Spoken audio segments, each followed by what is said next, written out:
Journal entry number 61, 15th October, 1895. As I sit in my study this evening, the firelight casting dancing shadows across these pages, I find myself compelled to record one of the most peculiar cases Holmes and I ever encountered. One where the gentlest of strangers left behind mysteries that would have remained forever unsolved, and where a simple pressed autumn leaf would prove to contain secrets that even my dearest friend's remarkable powers of observation initially failed to grasp completely. It was a case where kindness wore the mask of mystery, and where Holmes, for perhaps the first time in our long partnership, admitted that human emotion could create puzzles far more complex than any criminal mind. The amber glow from my hearth reminds me of that October evening 5 years past, when the dying light of autumn filtered through the windows of the Moorland Inn, and I first encountered a man whose very presence seemed to whisper of stories untold.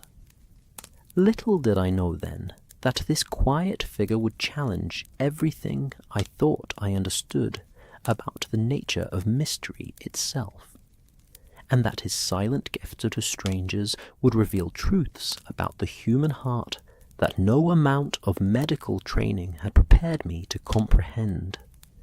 I pause now, my pen hovering above the paper, as I recall how effortlessly that stranger moved through the lives of others, leaving traces of inexplicable kindness in her wake. The memory stirs something profound within me, a reminder that some of life's deepest mysteries are not crimes to be solved, but acts of grace to be witnessed and, if we are fortunate, understood. It was the autumn of 1890, and I had been feeling particularly restless after a series of rather mundane cases that had left both Holmes and me yearning for something more stimulating than stolen jewellery and wayward spouses. The London fog had been particularly oppressive that October, settling over Baker Street like a grey blanket that seemed to muffle not only sound, but spirit as well. Holmes had been in one of his contemplative moods, spending long hours at his violin, drawing melancholy notes that seemed to echo the season's own sense of ending and transition. It was during this period of professional ennui that I received a letter from Major Henry Pemberton, an old army comrade with whom I had served in Afghanistan. Henry had written to invite me to visit him in the small village of Ashford Cross, situated on the edge of Dartmoor, where he had retired to manage a modest estate left to him by an uncle. His letter spoke of the restorative powers of country air and the simple pleasures of village life, and something in his words stirred a longing within me for the quiet rhythms of rural England. Holmes, I had said one grey morning over breakfast, I believe I shall accept Pemberton's invitation. A week or two in Devon might do us both good. My friend looked up from his morning paper, his keen grey eyes studying my face with that penetrating gaze I knew so well. By all means, Watson. The countryside air might restore some colour to your cheeks, and I confess that London's offerings have grown rather stale of late. Perhaps a change of scenery will present us with something more worthy of our attention. You're welcome to join me, of course, I offered, though I suspected Holmes would decline. He had never been one for the quiet pleasures of country life, preferring the stimulating chaos of the metropolis. I think not, he replied, settling back into his chair with a slight smile. I have some chemical experiments that require my attention, and Mrs. Hudson has been threatening to fumigate the flat if I don't complete them soon. Besides, you might find that some distance from our partnership will provide you with fresh perspective on our methods. And so it was that, on a crisp October morning, I found myself aboard a train bound for Devon, watching the London suburbs give way to rolling countryside, painted in the rich amber and crimson hues of autumn. As the locomotive carried me southwest, I felt my spirits lifting with each mile that separated me from the smoke and noise of the city. The rhythmic clacking of wheels on rails seemed to create a meditative cadence, Lel, and I found myself looking forward to the simple pleasure of reconnecting with an old friend and experiencing the unhurried pace of village life. The journey to Ashford Cross required a change of trains at Exeter, followed by a final leg on a smaller local line that wound its way through countryside so picturesque it seemed almost theatrical in its perfection. Ancient stone walls divided fields where sheep grazed peacefully, and the distant peaks of Dartmoor rose like sleeping giants against the afternoon sky. As we approached my destination, I caught glimpses of thatched cottages with smoke curling from their chimneys, and I felt a profound sense of homecoming, despite never having visited this particular corner of England before. Ashford Cross proved to be exactly the sort of village that exists in the dreams of city dwellers. A collection of stone cottages clustered around a Norman church, with narrow lanes that seemed to meander according to their own ancient logic, rather than any modern notion of efficient transportation. The Moorland Inn, where I was to stay, stood at the village's heart, a substantial building of honey-coloured stone, with mullioned windows that gleamed warmly in the late afternoon light. Major Pemberton met me at the small station, and I was pleased to see that civilian life had agreed with him. The lean, weathered soldier I had known in Afghanistan had filled out somewhat, and there was a contentment in his bearing that spoke well of his transition to country living. His grip was still firm when we shook hands, and his eyes still held the alert intelligence that had made him such a valued officer. But there was a new peacefulness about him that I found enviable. "Watson, old fellow," he exclaimed as he helped me with my luggage. "You're looking well. London life clearly suits you, though I detect a certain pallor that suggests you've been spending too much time indoors with that famous detective friend of yours." I laughed, feeling already the therapeutic effects of his easy companionship.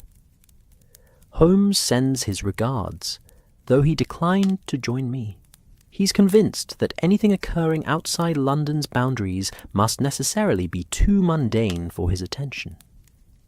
"His loss," Henry replied with a grin, "though I must admit that Ashford Cross offers little in the way of criminal intrigue. Our most serious crimes involve the occasional poaching incident or dispute over property boundaries.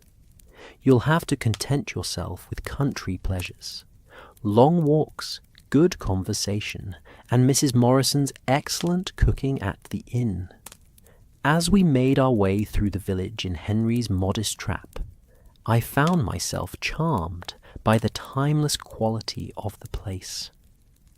Children played in cottage gardens while their mothers hung washing on lines, and elderly men gathered outside the village shop to discuss the day's events with the gravity of parliamentarians debating matters of state. It was a world apart from the frantic energy of London, and I felt my shoulders relaxing as we clip-clopped along the cobbled streets.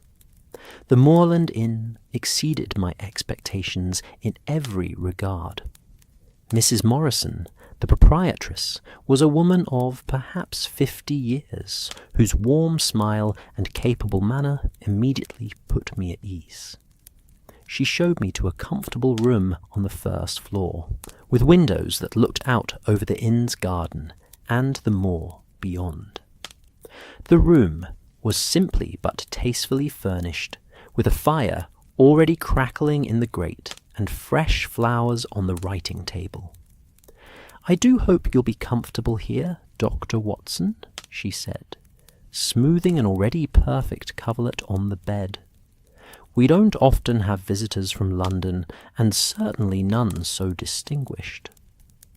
Major Pemberton has told us all about your adventures with the famous Mr. Holmes." I assured her that the accommodations were perfect, and after she had departed, I stood at the window watching the light fade over the moor. The landscape stretched away in undulating waves of purple heather and golden gorse, punctuated by the dark silhouettes of ancient standing stones. It was a view that seemed to invite contemplation, and I found myself thinking that Holmes might benefit from such peaceful surroundings, even if he would never admit it. That first evening, Henry and I dined at the inn, enjoying Mrs. Morrison's promised excellent cooking, while catching up on the years that had passed since our army days. The dining room was cosy and welcoming, with low beams and a large fireplace around which several local patrons gathered to discuss village affairs. I was struck by the easy familiarity among the residents, the way conversation flowed from one topic to another with the comfortable rhythm of long acquaintance. It was during our meal that I first became aware of the inn's other guest. Mrs. Morrison mentioned, almost in passing, that a gentleman had arrived that afternoon and taken the room adjacent to mine. "Quiet fellow," she observed, as she served our pudding.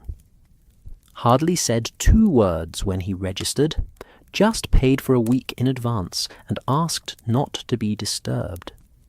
A traveller, perhaps?" Henry inquired. "We occasionally get visitors who are walking the moor paths or studying the stone circles." "Perhaps," Mrs. Morrison replied, though something in her tone suggested uncertainty. "He didn't mention his purpose, and I didn't like to pry. He seemed—" She paused, while searching for the right word. "Thoughtful, I suppose. Like a man with something heavy on his mind." I found myself intrigued by this brief description, my natural curiosity stirred by the suggestion of mystery. After our years together, Holmes had trained me to notice the unusual, to pay attention to the small details that might reveal larger patterns. A man who paid for a week in advance, but said little about his purpose, who seemed to carry some burden of thought. It was the sort of detail that might prove significant, or might simply be the ordinary behaviour of someone seeking solitude. As we finished our dinner and prepared to retire, I mentioned my interest in meeting this mysterious guest, but Henry merely chuckled at what he perceived as my detective instincts. "Really, Watson, you've been spending too much time with Holmes. Not every quiet stranger is harbouring fascinating secrets. Perhaps the poor fellow simply wishes to enjoy the moor in peace." Nevertheless, as I prepared for bed that evening, I found myself listening for sounds from the adjacent room. The inn's walls were thick, built to withstand the harsh winters of the moor, but I could detect the occasional creak of floorboards and the soft closing of a door. My mysterious neighbour was, it seemed, a restless soul, moving about his room with careful, deliberate steps that suggested either chronic insomnia or deep preoccupation. I settled into bed with a book, but found my attention wandering from the pages to the sounds, or more often, the absence of sounds, from next door. It struck me that there was something almost ritualistic about the pattern of movement I could detect, as though my neighbour was engaged in some private ceremony or meditation. that required precise, repeated actions. Eventually, the gentle sounds ceased, and I assumed my fellow guest had finally found rest. As I extinguished my bedside lamp and settled into the comfortable darkness, I reflected on the unexpected pleasure of my first day in Ashford Cross. The village had already begun to work its restorative magic, and I found myself looking forward to the week ahead with an anticipation that had little to do with mystery or detection, and everything to do with the simple pleasure of experiencing life at a gentler pace. Outside my window, the autumn wind whispered across the moor, carrying with it the scent of dying heather and the promise of winter to come. It was a sound that spoke of cycles and seasons, of the eternal rhythm of change and renewal that governs all life. As I drifted towards sleep, I had no way of knowing that this peaceful village was about to present me with a mystery more profound than any criminal case, and that the quiet stranger in the next room would leave me with questions that would linger long after his departure. The last thing I remember before sleep claimed me was the sound of a door opening and closing with infant care, as though someone were departing on a mission that required the utmost discretion. In my drowsy state, I wondered briefly what business could draw a man from his rest at such an hour, but the thought faded as I surrendered to the comfortable embrace of sleep, unaware that I had just heard the first movement in a mystery that would challenge every assumption I held about the nature of kindness and the complexity of the human heart. Tomorrow, I told myself, I would make an effort to meet this enigmatic fellow guest.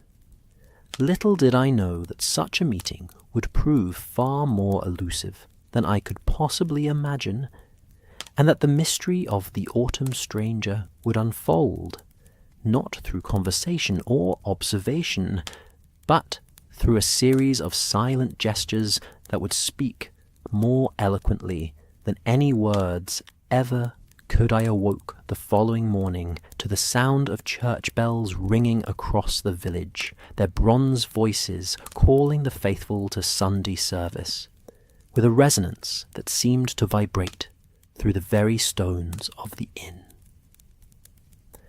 The autumn sun streamed through my windows, casting golden rectangles across the polished wooden floor, and I felt a profound sense of well-being that I had not experienced in months. The air carried the crisp promise of a perfect October day, tinged with the smoke of cottage fires, and the earthy scent of leaves beginning their final transformation. As I performed my morning ablutions, I found myself listening intently for any sounds from the adjacent room, but my mysterious neighbour appeared to be either a remarkably quiet riser or perhaps had already departed for some early morning pursuit. The silence was so complete that I began to wonder if Mrs. Morrison had been mistaken about the room's occupancy, though I distinctly recalled hearing movement the previous evening. Downstairs, I discovered Henry, already seated in the inn's breakfast parlour, engaged in animated conversation with Mrs. Morrison about some local matter involving the repair of the village bridge. He looked up as I entered his weathered face, brightening with the easy smile I remembered so well from our army days. "Ah, Watson, I was beginning to think the country air had induced such a state of relaxation that you might sleep until noon. Mrs. Morrison has prepared what I believe might be the finest breakfast in all of Devon, and I've taken the liberty of ordering you the full treatment. Indeed, the meal that arrived shortly thereafter was a masterpiece of English country cooking. Fresh eggs from the inn's own hen's rashers, of bacon that fairly gleamed with wholesome fat, black pudding that spoke of ancient culinary traditions, and bread so fresh it steamed when broken. As I settled into this feast, I found myself marveling at how different food tasted when consumed in such peaceful surroundings, free from the urgency and distraction that characterized my London meals. "I trust you slept well?" Henry inquired, as he buttered a piece of toast with the practiced efficiency of a military man. These country beds have a remarkable way of inducing the sort of deep sleep that city folk rarely experience. "Quite well, thank you," I replied, then added with studied casualness, though I had the impression that our fellow guest was something of a restless soul. I heard occasional movement from the adjacent room. Mrs. Morrison, who'd been arranging fresh flowers on a nearby table, paused in her work and glanced toward the stairs. "Oh yes, the gentleman in room 7. A most peculiar fellow, if you don't mind my saying so. I've run this establishment for nearly 15 years, Dr. Watson, and I pride myself on understanding my guests, but this one—" She shook her head with a mixture of puzzlement and concern. "Peculiar in what way?" I asked, my detective instincts stirring, despite Henry's previous admonishment about my tendency to see mystery where none existed. "Well, it's not anything specific, you understand. He's perfectly polite, pays promptly, causes no disturbance. But there's something about him that's—" She paused, searching for the right words. "It's as though he's carrying some great weight, some burden that makes every movement deliberate and careful. When he speaks, which isn't often, his voice has the sound of a man who has grown accustomed to solitude." Henry looked up from his breakfast with interest. "Perhaps he's recently bereaved. The moor draws many people who seek solace in its vastness and silence." "Perhaps," Mrs. Morrison agreed, though her tone suggested this explanation didn't entirely satisfy her intuition. "He arrived yesterday afternoon in the carrier's cart from the station, though the driver mentioned he'd been unusually quiet during the journey. Most folks coming from London, for that's clearly where he's from, judging by his clothes and manner, are eager to comment on the countryside or ask questions about the village. This gentleman simply sat in silence, watching the landscape pass by. I found myself increasingly intrigued by this portrait of my mysterious neighbour. In my years with Holmes, I had learned to pay attention to behaviour that deviated from normal social patterns, and a man who travelled from London to an isolated Devon village without explanation, who paid for extended lodging without stating his purpose, and who carried himself with the demeanour of someone bearing emotional weight. Such a person warranted at least casual observation. "Has he mentioned how long he intends to stay?" I inquired. "A week, possibly longer. He was quite specific about having flexible arrangements. Said he wasn't certain how long his business would take." The slight emphasis Mrs. Morrison placed on the word business suggested she found this explanation as vague and unsatisfying as I did. After breakfast, Henry proposed a tour of the village and surrounding countryside, an offer I accepted with enthusiasm. As we prepared to depart, I suggested we might encounter the mysterious guest and have the opportunity for a proper introduction. But Mrs. Morrison shook her head.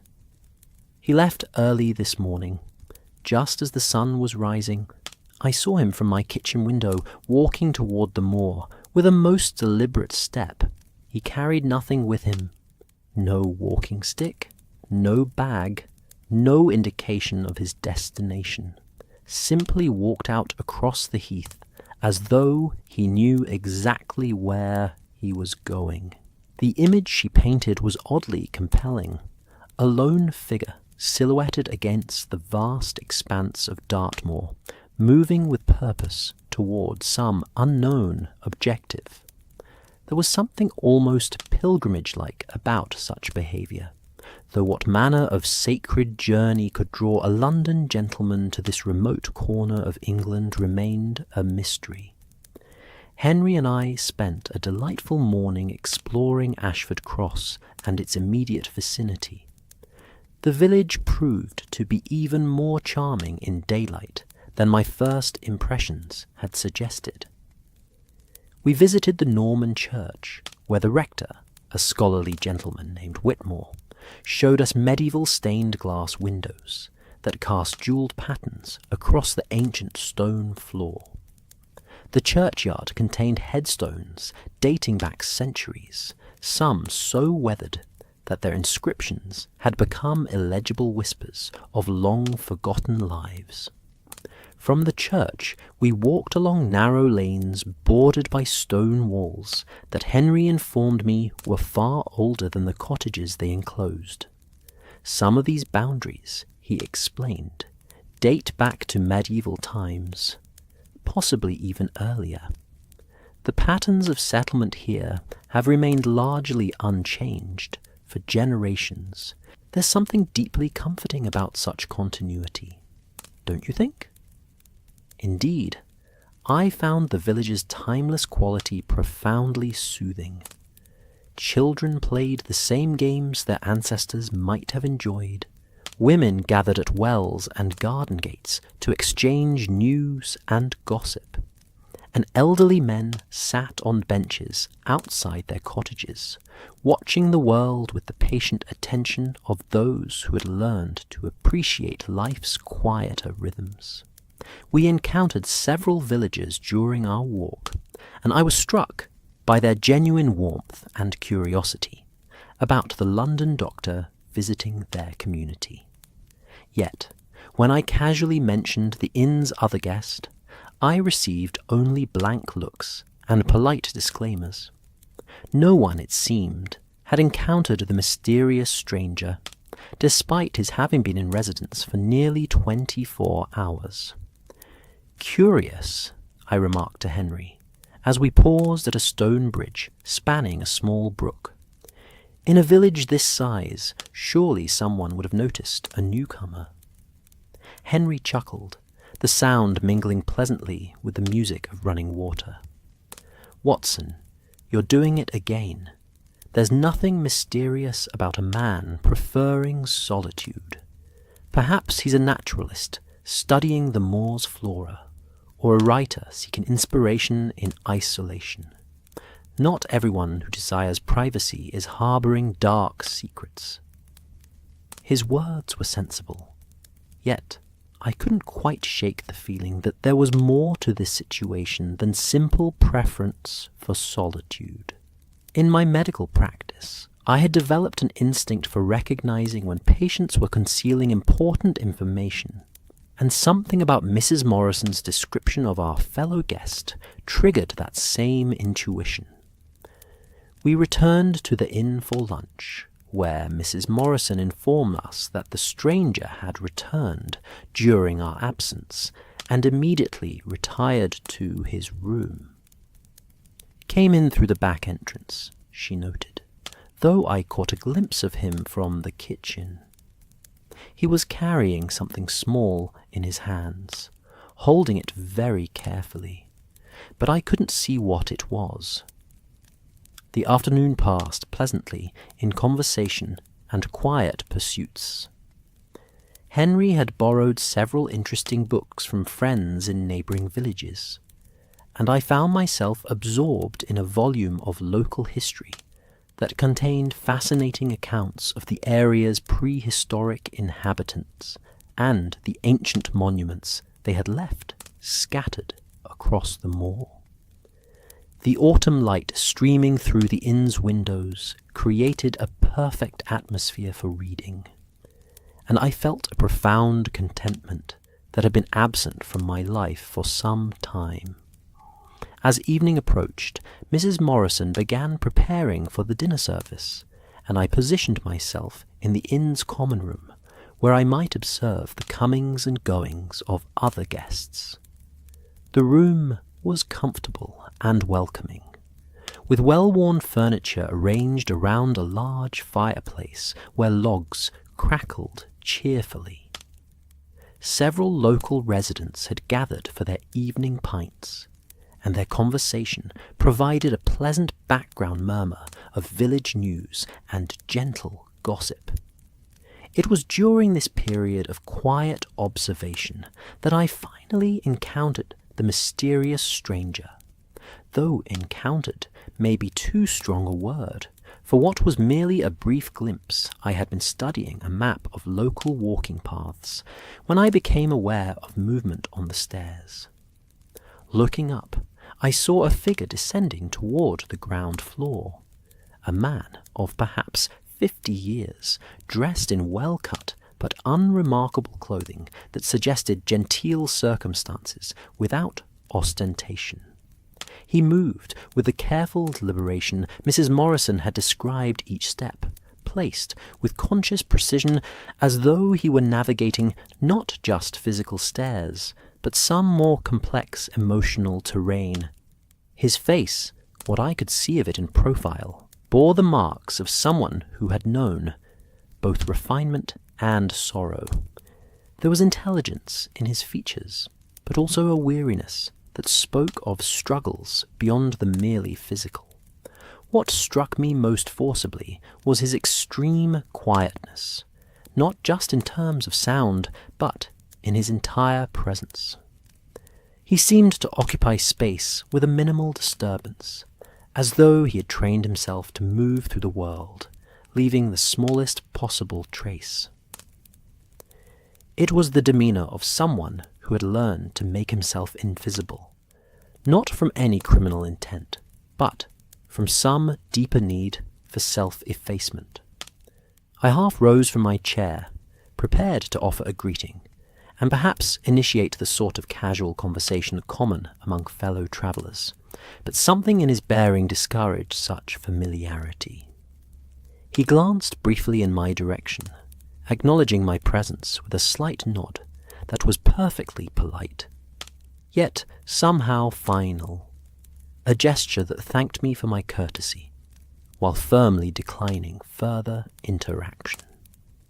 He moved through the common room with that same careful deliberation, speaking quietly to Mrs. Morrison about some practical matter, then departed through the inn's front entrance into the gathering dusk. I watched through the window as he walked. Across the village green, his figure gradually disappearing into the shadows cast by ancient oak trees. Interesting fellow, isn't he? Mrs. Morrison had approached my table, carrying a tray of glasses that she set down with practiced efficiency. Been here 2 days now, and I still feel as though I know nothing about him, beyond his preference for early rising and solitary walks. He seems thoughtful, I offered, though the word seemed inadequate to capture the complex impression the stranger had made. Thoughtful, yes, but more than that. There's something about him that makes me want to... She paused, considering her words carefully. Well, it sounds foolish, but I find myself wanting to take care of him somehow. Not that he's shown any need for assistance, mind you. He's perfectly capable and self-sufficient. But there's a sadness about him that makes one wish to offer comfort. Her observation resonated with my own impression. The stranger possessed a quality that evoked protective instincts, not the weakness that invites predatory attention, but the sort of dignified vulnerability that calls forth the better angels of human nature. Henry joined us for dinner, and our conversation naturally turned to the day's explorations and discoveries. Yet I found my attention repeatedly drifting to the empty chair at a corner table, where Mrs. Morrison had mentioned the stranger usually took his meals. His absence seemed somehow more noticeable than his presence had been, creating a negative space that drew the eye and prompted speculation. "Has he taken ill?" I inquired during a lull in our discussion of village architecture. "Oh no," Mrs. Morrison replied as she served our pudding. "He requested a simple meal be left outside his door. Said he preferred to dine privately this evening. Nothing unusual in that, I suppose, though it does seem a pity. The common room could benefit from more interesting conversation." After dinner, as Henry and I settled by the fire with brandy and pipes, I found myself listening again for sounds from the room above. The stranger had returned at some point during our meal, for I could detect occasional soft footsteps and the gentle closing of drawers. Whatever his evening routine entailed, it was conducted with the same careful quietness that characterized all his movements. "You know, Watson," Henry said, puffing thoughtfully on his pipe, "I've been thinking about what you said earlier regarding our mysterious fellow guest. While I maintain that not every quiet stranger harbors fascinating secrets, I must admit there's something rather compelling about a man who can pass through a village this size without leaving any impression on its inhabitants." I looked up from my own contemplation of the fire's dancing flames. "What do you mean?" "Well, consider it from a practical standpoint. Ashford Cross has fewer than 200 residents, most of whom have lived here all their lives. Strangers are noteworthy events discussed and analysed with the thoroughness of parliamentary debate. Yet this gentleman has managed to remain virtually invisible, despite being quite obviously present. That requires either extraordinary skill or extraordinary purpose." His observation was astute, and it crystallized something that had been troubling me about the entire situation. In a community where everyone knew everyone else's business, anonymity became not just unusual, but almost supernatural in its completeness. As we prepared to retire for the evening, I made one last observation that would prove significant in the days to come. Through the window I noticed a faint light in what I knew to be the stranger's room, but it was not the steady glow of gaslight or candle. Instead, it flickered and moved in patterns that suggested someone engaged in some sort of careful, detailed work by lamplight. Curious fellow. Indeed, I murmured to myself as I climbed the stairs to my own room. That night, as I settled into bed with my book, I found myself more aware than ever of the sounds, or absence of sounds, from the adjacent room. The stranger was awake. That much was certain, for I could detect the occasional soft footstep and the whisper of paper being handled. But whatever occupied his attention during these quiet hours remained as mysterious as the man himself. Just before sleep claimed me, I heard the soft opening and closing of a door, followed by footsteps in the corridor that paused briefly outside my room before continuing toward the stairs. Once again, my enigmatic neighbour was venturing forth on some nocturnal mission that required the utmost discretion. Tomorrow, I promised myself drowsily, I would make a more determined effort to solve the puzzle of the autumn stranger. Little did I know that the mystery was about to deepen in ways that would challenge not just my powers of observation, but my understanding of human nature itself. The third morning of my stay dawned with that particular clarity that autumn sometimes grants. The English countryside a crystalline quality to the air that makes every detail of the landscape seem etched with extraordinary precision. I woke early, drawn from sleep by the melodious chorus of birds in the inn's garden and the gentle lowing of cattle in distant fields. Through my window I could see the moor stretching away in waves of purple and gold, its ancient stones catching the first rays of sunlight like scattered jewels. As had become my habit, I listened carefully for any indication of activity from the adjacent room, but once again encountered only silence. My mysterious neighbour appeared to be either absent or possessed of an almost supernatural ability to move without creating the slightest disturbance. This continued invisibility was beginning to intrigue me more than any overt display of eccentricity might have done. Downstairs, I found Mrs. Morrison in an unusually animated state, bustling about the breakfast parlour with an energy that suggested some significant event had occurred during the night.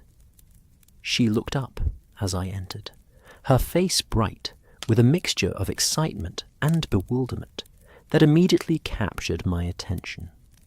"Oh, Dr. Watson, such strange goings-on! I hardly know what to make of it all," she exclaimed, setting down a tray of fresh bread with perhaps more force than necessary. "You'll never guess what I discovered this morning when I came down to prepare breakfast." Her obvious agitation stirred my curiosity, though I maintained the casual demeanour that had become second nature during my years with Holmes. "Something unusual, I take it?" "Unusual hardly begins to describe it," she replied, wiping her hands on her apron with nervous energy. "Come, you must see for yourself." She led me to a corner of the inn's entrance hall, where a small table usually held fresh flowers and correspondence for guests. This morning, however, the table bore an altogether different arrangement, a collection of small objects that had clearly been placed there with deliberate care during the night hours. There was a wooden whistle, carved with exquisite detail and polished to a warm honey colour.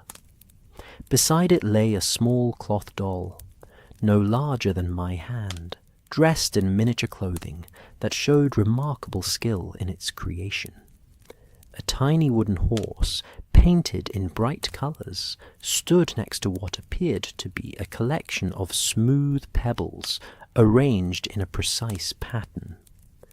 Most intriguingly, there was a small bouquet of wildflowers, not the cultivated blooms one might purchase from a florist, but the modest beauties that grow wild on the moor: heather, gorse, and tiny autumn crocuses bound together with a length of faded ribbon. "Were these here yesterday evening?" I asked, though I was quite certain they had not been. "Certainly not," Mrs. Morrison replied emphatically. "I always check this area before retiring, and I can assure you that table held nothing but the usual flower arrangement. Yet this morning, there they were, arranged just so, as though someone had spent considerable time ensuring their perfect placement. I examined the objects more closely, noting the exceptional quality of the craftsmanship evident in the carved items. The wooden whistle, in particular, showed a level of skill that spoke of years of practice and genuine artistic ability. When I lifted it to examine the workmanship more closely, I discovered tiny flowers carved around its circumference, so detailed that they seemed almost alive. "Have you any idea who might have left these?" I inquired, though I suspected I already knew the answer. Mrs. Morrison shook her head, though I detected a certain knowing look in her eyes. "None whatsoever," she said, with the sort of emphasis that suggested she had a very good idea indeed. but preferred not to voice her suspicions directly. At that moment, the inn's tranquillity was broken by the sound of children's voices approaching from the kitchen corridor. Mrs. Morrison's face immediately brightened, and she called out, "Children, come and see what we've discovered." 3 young people emerged from the back of the inn. 2 boys and a girl ranging in age from perhaps 6 to 12 years. They were clearly Mrs. Morrison's grandchildren, for they bore the comfortable familiarity with the establishment that speaks of frequent visits and intimate knowledge of every corner. "Grandmamma, what are those lovely things?" asked the girl, whose dark hair was neatly plaited, and whose dress showed the careful mending that speaks of modest but loving circumstances. "That's precisely what we're trying to determine," Sarah, Mrs. Morrison, replied. "They appeared during the night, left here by someone who wished to remain anonymous." The children approached the table with the mixture of caution and excitement that young people reserve for unexpected mysteries. The youngest boy, who could not have been more than 6, reached out tentatively to touch the wooden horse. "May I hold it?" he asked, with the careful politeness of a child who has been well taught to respect others' property. "I think that will be perfectly acceptable, Tommy," Mrs. Morrison said gently. "Indeed, I suspect these items were left specifically for children to enjoy." The transformation that occurred as the children examined their unexpected gifts was remarkable to witness. Tommy clutched the wooden horse with the reverence usually reserved for treasures of measurable value, while Sarah cradled the small doll with maternal tenderness. The middle child, a boy named William, took up the whistle, and, after a moment's hesitation, produced from it a clear, sweet note that seemed to capture something of the Moor's own music. "They're beautiful," Sarah whispered, her voice filled with wonder. "But who could have made them? And why would they leave them for us?" Mrs. Morrison and I exchanged glances, both thinking of the same possibility, but neither quite ready to voice it. The anonymous gift-giver could only be our mysterious fellow guest, yet the implications of such generosity from a stranger raised questions that were difficult to address directly. "Sometimes," Mrs. Morrison said carefully, "kind people do thoughtful things without expecting recognition or thanks. Perhaps someone simply wanted to bring a little joy to young hearts." Henry arrived shortly thereafter, drawn by the unusual commotion, and I took the opportunity to examine the gifts more thoroughly while he was introduced to the situation. The craftsmanship was truly extraordinary, work that clearly required not only skill, but considerable time and patience. The wooden items showed evidence of hours of careful carving and finishing, while the cloth doll's tiny garments had been sewn with stitches so fine they were barely visible. Most intriguingly, each item seemed perfectly suited to its intended recipient. The wooden horse was painted in colors that would appeal to a young boy's imagination, while the doll wore a dress of blue fabric that almost exactly matched Sarah's eyes. The whistle, when William played it, produced a range of notes that suggested it had been crafted by someone with genuine musical knowledge. "This is remarkable workmanship," I observed to Mrs. Morrison as the children continued their delighted exploration of their gifts. "These pieces represent many hours of skilled labor. They're not casual trinkets, but serious works of craft." "Indeed," she agreed, her voice thoughtful. "And there's something else that puzzles me. Look at this bouquet. These flowers were picked fresh this morning. The dew is still on some of the petals, and the stems show they were cut just hours ago. Someone was abroad on the moor before dawn, gathering these particular blooms.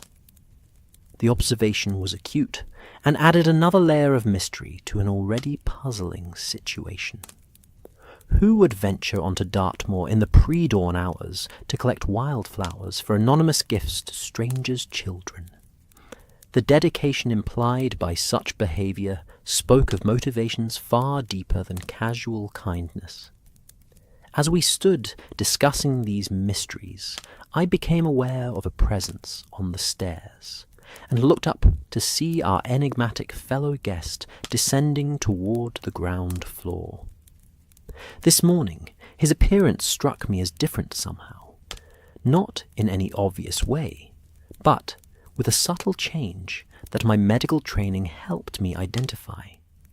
There was a lightness in his step that had been absent during my previous glimpses, a suggestion that some burden had been lifted, or some purpose fulfilled. He paused at the foot of the stairs, his gaze taking in the scene before him.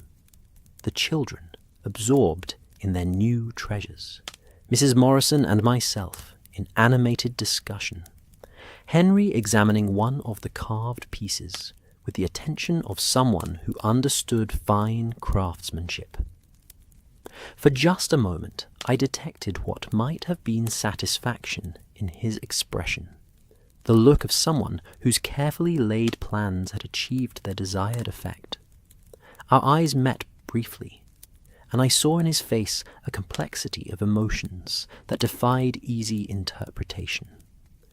There was warmth there, and perhaps a touch of sadness, but also something that might have been gratitude. It was as though he wished to communicate something important, but lacked the words or permission to do so directly. Sarah looked up at that moment and noticed the stranger observing the scene. With the unself-conscious directness of childhood, she approached him, cradling her new doll carefully. "Excuse me, sir," she said with grave politeness, "but do you happen to know who left these beautiful gifts for us? Grandmamma says they appeared during the night, and we should like very much to thank whoever was so kind." The stranger looked down at the child with an expression of such gentle melancholy that I felt my heart constrict with sympathy. For a long moment he seemed to struggle with some internal conflict, and I had the impression that he desperately wanted to respond to her innocent question, but found himself constrained by circumstances beyond his control, longing, as though he were observing a way of life that he remembered, but could no longer fully participate in. That afternoon, as Henry and I took our own walk through the village, I found myself paying particular attention to any signs that might indicate where the stranger had obtained his materials for gift-making. The quality of the work suggested access to proper tools and workspace, yet I could identify no local craftsman who might have provided such facilities. We visited the village shop, where the proprietor, a garrulous fellow named Henley, was eager to discuss any topic that might break the monotony of his day. When I casually mentioned the fine wood-carving that had appeared at the inn, he shook his head with genuine puzzlement. "Haven't seen work of that quality hereabouts in years. Dr. Watson, old Jeremiah Crow, used to do such carving, but he passed on near 3 years ago now. His workshop's been empty ever since, though." He paused, his expression becoming thoughtful. "Though now that you mention it, I did notice smoke coming from the chimney yesterday evening. Assumed someone from the family had come to collect his belongings, but perhaps the implication hung in the air between us. An abandoned workshop, recently showing signs of activity, could provide the perfect explanation for where such detailed carving might have been accomplished. Yet, it also raised new questions about how our mysterious guest had known of its existence and gained access to its facilities. As we returned to the inn for evening, I noticed something that made me pause in the garden. There, arranged along the stone wall that bordered the property, was a line of small objects that had definitely not been present that morning. Smooth stones, arranged in careful patterns, twigs woven into intricate shapes, fallen leaves pressed and arranged in artistic designs, all the ephemeral treasures that children collect and adults usually overlook. But these arrangements showed a sophistication that spoke of adult hands, guided by genuine artistic sensibility. Someone had spent considerable time creating beauty from the simple materials provided by nature, and the placement of these installations suggested they were intended for discovery and appreciation. "Look at this!" I called Henry's attention to the display. "Someone has been quite busy creating art from natural materials." Henry examined the arrangements with growing amazement. "This is extraordinary work, Watson. Look at the precision of these stone patterns, the way these twigs have been woven together. This represents hours of patient, skilled labor." As we stood admiring these unexpected installations, Sarah came running from the inn, her eyes bright with excitement. "Dr. Watson, Mr. Pemberton, come and see what we found. There are treasures everywhere." Indeed, a more thorough exploration of the inn's grounds revealed that our anonymous artist had been remarkably prolific. Every corner of the garden seemed to hold some small surprise. A collection of acorns arranged in perfect spirals, flowers pressed between pieces of glass and propped where they would catch the afternoon light, patterns drawn in sand that would disappear with the next rain, but were perfect in their temporary existence. The children were beside themselves with delight, racing from discovery to discovery with the enthusiasm of explorers uncovering buried treasure. Their joy was infectious, and even Henry, who had initially been skeptical of my tendency to find mystery in ordinary events, was clearly moved by the evidence of such dedicated effort to create beauty for its own sake. That evening, as we gathered for dinner, there was an atmosphere of anticipation that had not been present on previous nights. Mrs. Morrison had prepared a particularly fine meal, and the children, still glowing with the excitement of their discoveries, chatted animatedly about their treasures and the mysterious person who had created them. Our enigmatic fellow guest appeared for dinner as usual, taking his customary place at the corner table. But tonight, there was something different about his demeanor. The profound sadness that had characterized his previous appearances seemed tempered by something that might have been satisfaction or peace. He ate quietly, but without the distant distraction that had marked his earlier meals, and several times I noticed his gaze drift toward the children with an expression of gentle warmth. As the evening progressed, and the children prepared for bed, each clutching their precious gifts, Sarah approached the stranger's table with the fearless curiosity that makes childhood so remarkable, sir, she said, with grave courtesy. "I wanted to thank you again for listening this morning when I asked about our gifts. Even though you couldn't help us find who left them, it was kind of you to speak with me."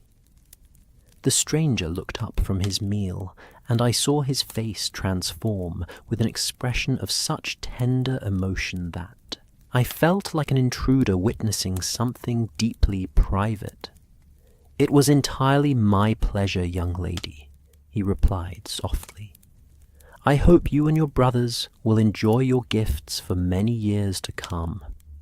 As Sarah returned to her family, I observed the stranger carefully, and what I saw confirmed my growing certainty about his identity as our anonymous benefactor. There was the look of someone who had given a precious gift and derived profound satisfaction from witnessing its reception. Not the satisfaction of recognition or gratitude, but the deeper joy that comes from successful acts of pure generosity. That night, as I prepared for sleep, I found myself reflecting on the extraordinary events of the day. What manner of man travels to a remote village carrying the skills and tools necessary to create such remarkable gifts? What circumstances could drive someone to such elaborate acts of anonymous kindness? And what personal significance did these gestures hold for someone who seemed to carry such a burden of unspoken sorrow? As I settled into bed, I heard once again the soft sounds of careful movement from the adjacent room, but tonight they seemed different, lighter somehow, as though whatever ritual or routine my mysterious neighbour followed had been completed successfully. The image that came to mind was of someone putting away tools after finishing important work, of tasks accomplished and purposes fulfilled. Tomorrow, I told myself as sleep approached, I would make a more determined effort to understand the mystery of our autumn guest. Little did I know that the most revealing discoveries still lay ahead, and that the true depth of the stranger's story would only become apparent in the silence of his departure. The fourth dawn of my Devon sojourn arrived, wrapped in that particular autumn mist that transforms familiar landscapes into something ethereal and mysterious. From my window, I could see the moor emerging gradually from its nocturnal shroud, ancient stones materializing like sleeping giants as the pale sun struggled through layers of vapor. There was something profoundly moving about witnessing this daily resurrection of the landscape, this gentle transition from the realm of dreams to the world of waking consciousness. As had become my morning ritual, I listened carefully for any indication of activity from the adjacent room, but once again encountered only the most profound silence. My mysterious neighbour's ability to move without creating disturbance was becoming almost supernatural in its completeness. Yet I had begun to detect subtle signs of his presence. The faintest creak of floorboards settling after weight had been removed, the whisper of air currents that suggested a door had been carefully opened and closed. This morning, however, something felt different. There was a quality to the silence that suggested not absence, but rather the most careful attention to remaining undetected. My medical training had taught me to recognize the difference between the relaxed quiet of an empty space and the tense stillness of someone consciously avoiding notice. And everything about the atmosphere next door suggested the latter. Downstairs, I discovered Mrs. Morrison in a state of barely contained excitement, moving about her morning preparations with the energy of someone who has witnessed something extraordinary, but hasn't quite determined how to process the experience. She looked up as I entered the breakfast parlour, her face bright with that mixture of wonder and bewilderment that had become familiar over the past few days. "Dr. Watson, you must see what's happened during the night," she announced without preamble. "I thought yesterday's discoveries were remarkable, but this—" She shook her head as though words failed to capture the magnitude of what she'd witnessed. She led me once again to the entrance hall. But the scene that greeted me this morning far exceeded anything I had previously observed. The small table that had held the children's gifts now supported what could only be described as a miniature exhibition. Arranged with museum-like precision were dozens of objects, each one a masterpiece of careful craftsmanship and artistic vision. There were more wooden animals, not just the simple horse that had delighted Tommy, but an entire menagerie, carved with such attention to detail that each creature seemed to possess individual personality. A wise-looking owl, with eyes that seemed to hold ancient secrets, a family of rabbits caught in various poses of alert attention, a majestic stag with antlers so delicately rendered they appeared to be growing before one's eyes. Each piece showed evidence of hours of patient work, the kind of dedication that transforms simple materials into objects of lasting beauty. Beside the wooden creatures lay a collection of pressed flowers, but these were not the casual arrangements one might expect from a nature enthusiast. These were botanical studies of museum quality, each specimen perfectly preserved and mounted between sheets of clear glass with labels written in a precise, educated hand. The text was in Latin, indicating not just artistic skill, but genuine scientific knowledge of plant classification and nomenclature. Most remarkably, there was a series of small paintings, watercolors executed on pieces of fine paper that someone had obviously carried for just such purposes. The subjects were views of the local countryside, but rendered with such sensitivity to light and atmosphere that they captured not just the visual appearance of the landscape, but its emotional essence. One showed the village church at sunset, its ancient stones glowing with warmth. Another depicted the moor in morning mist, conveying all the mystery and timeless beauty that had struck me so forcefully during my own observations. "When did these appear?" I asked, though I felt certain I already knew the answer. "Sometime during the night, just like before," Mrs. Morrison replied. "But Dr. Watson, the quantity and quality of these items. This represents weeks of work, perhaps months. How could one person have prepared so much in advance? And why would anyone go to such elaborate lengths for the sake of strangers?" The questions she raised were indeed puzzling. The sheer volume of work displayed suggested either remarkable foresight and preparation or access to a previously created collection of extraordinary scope.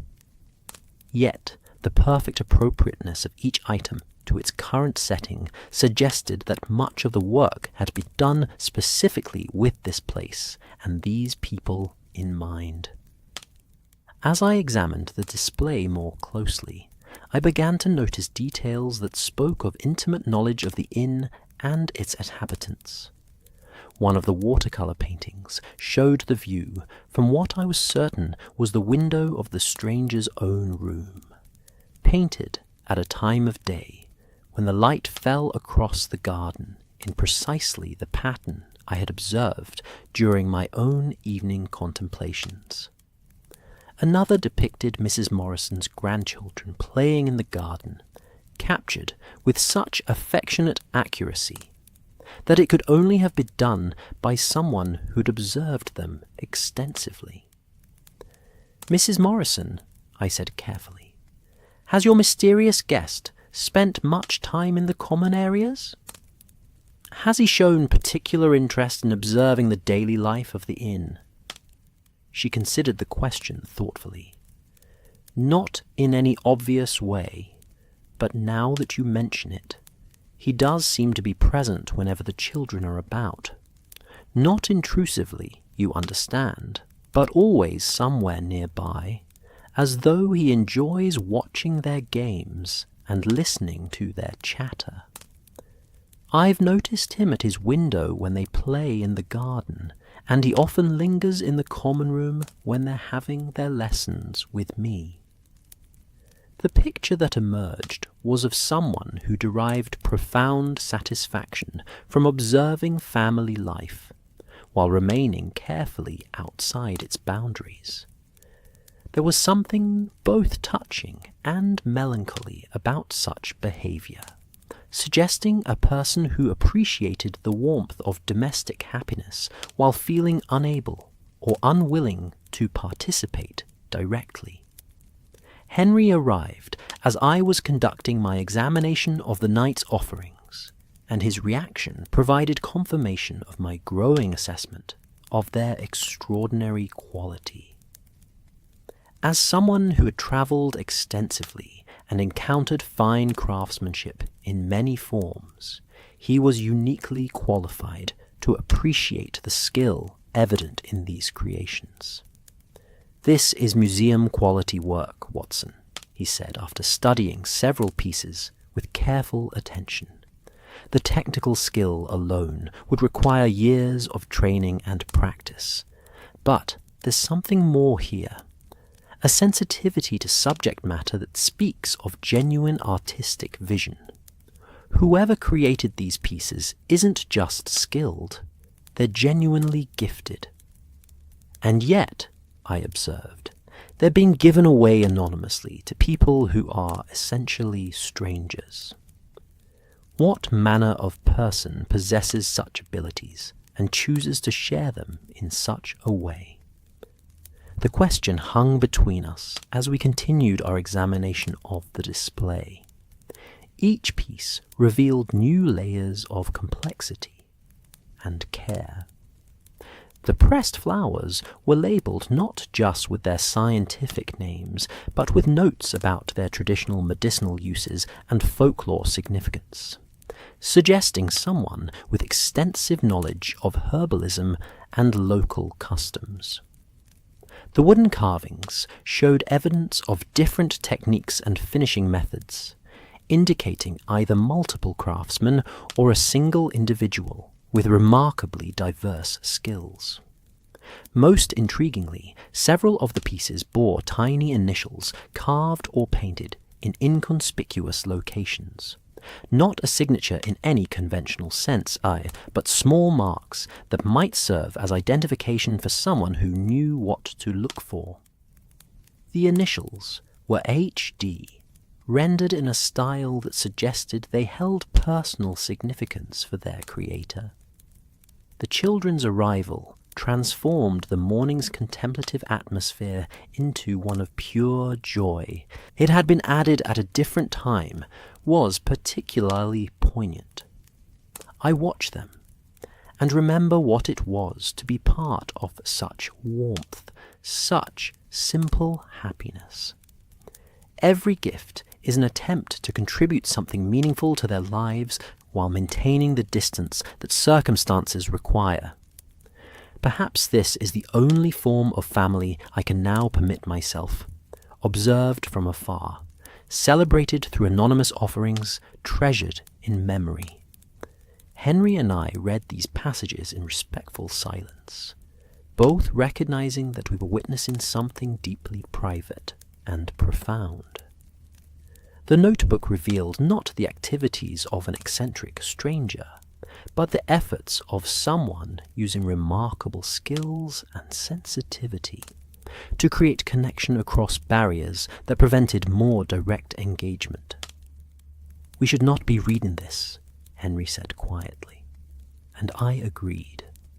The notebook was clearly personal, and its contents revealed emotions and circumstances that its author had not intended to share.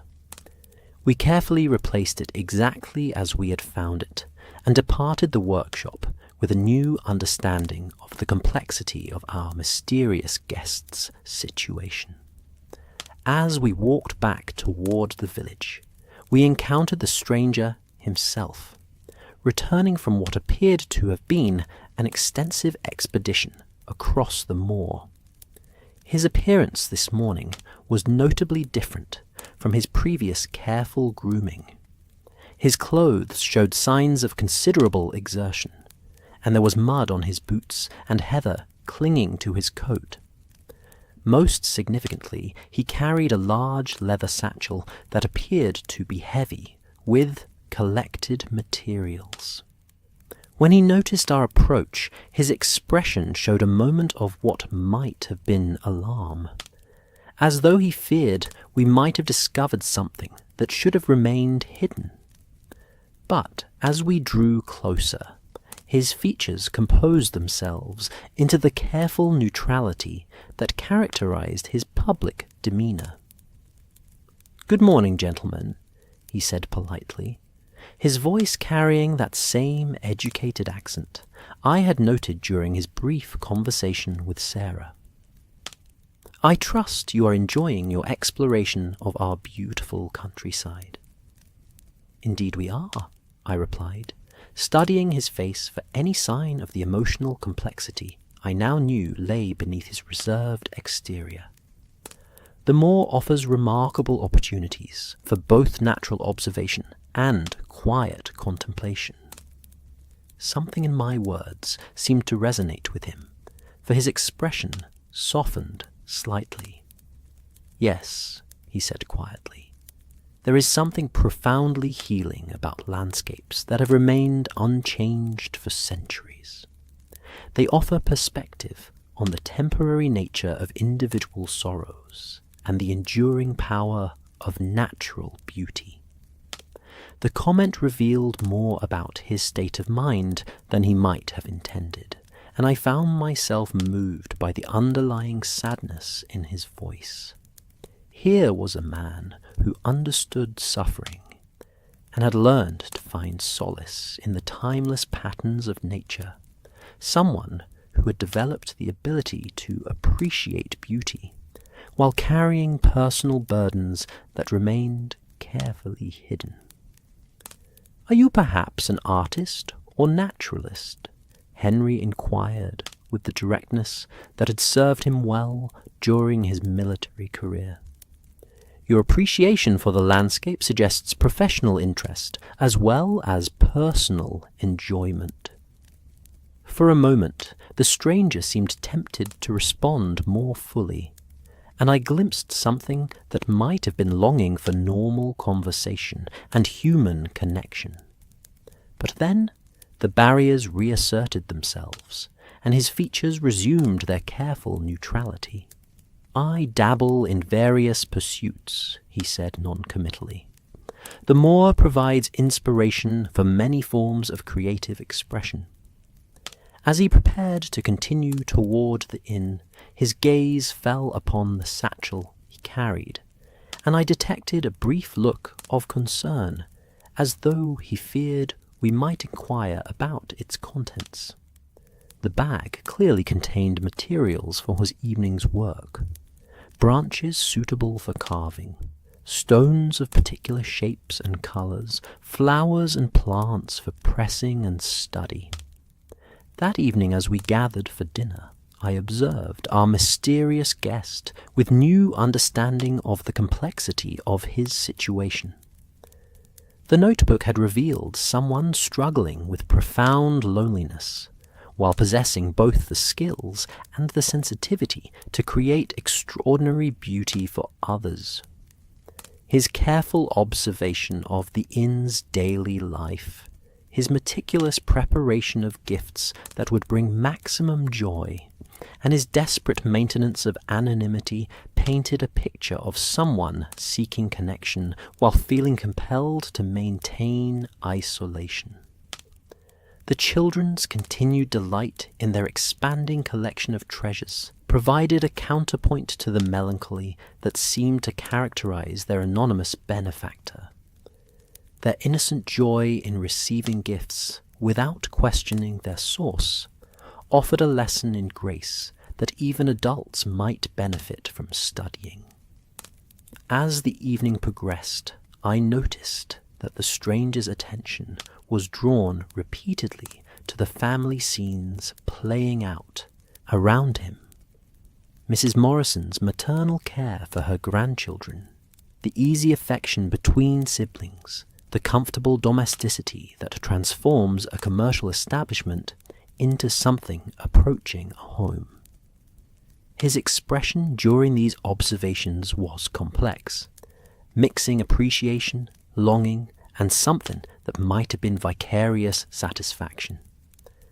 That night, as I prepared for sleep, I found myself reflecting on the profound questions raised by the day's discoveries. What circumstances could drive someone of such evident refinement and skill to seek connection through anonymous gifts? What personal history had created someone who understood family love so well but felt unable to participate in it directly? The sounds from the adjacent room that night were different, more purposeful, suggesting someone engaged in detailed work that required concentration and skill. I could hear the soft sounds of materials being arranged, tools being used with careful precision, and the occasional pause that suggested critical evaluation of work in progress. As I drifted towards sleep, I found myself hoping that whatever drove our mysterious guest to such elaborate acts of anonymous kindness, he was finding in the children's joy and the family's appreciation some measure of the connection and warmth that he so clearly needed. The mystery of his identity and circumstances remained unsolved, but the nobility of his character was becoming increasingly clear. Tomorrow, I promised myself, I would find a way to offer some gesture of understanding and appreciation that might penetrate his carefully maintained isolation without violating his need for privacy.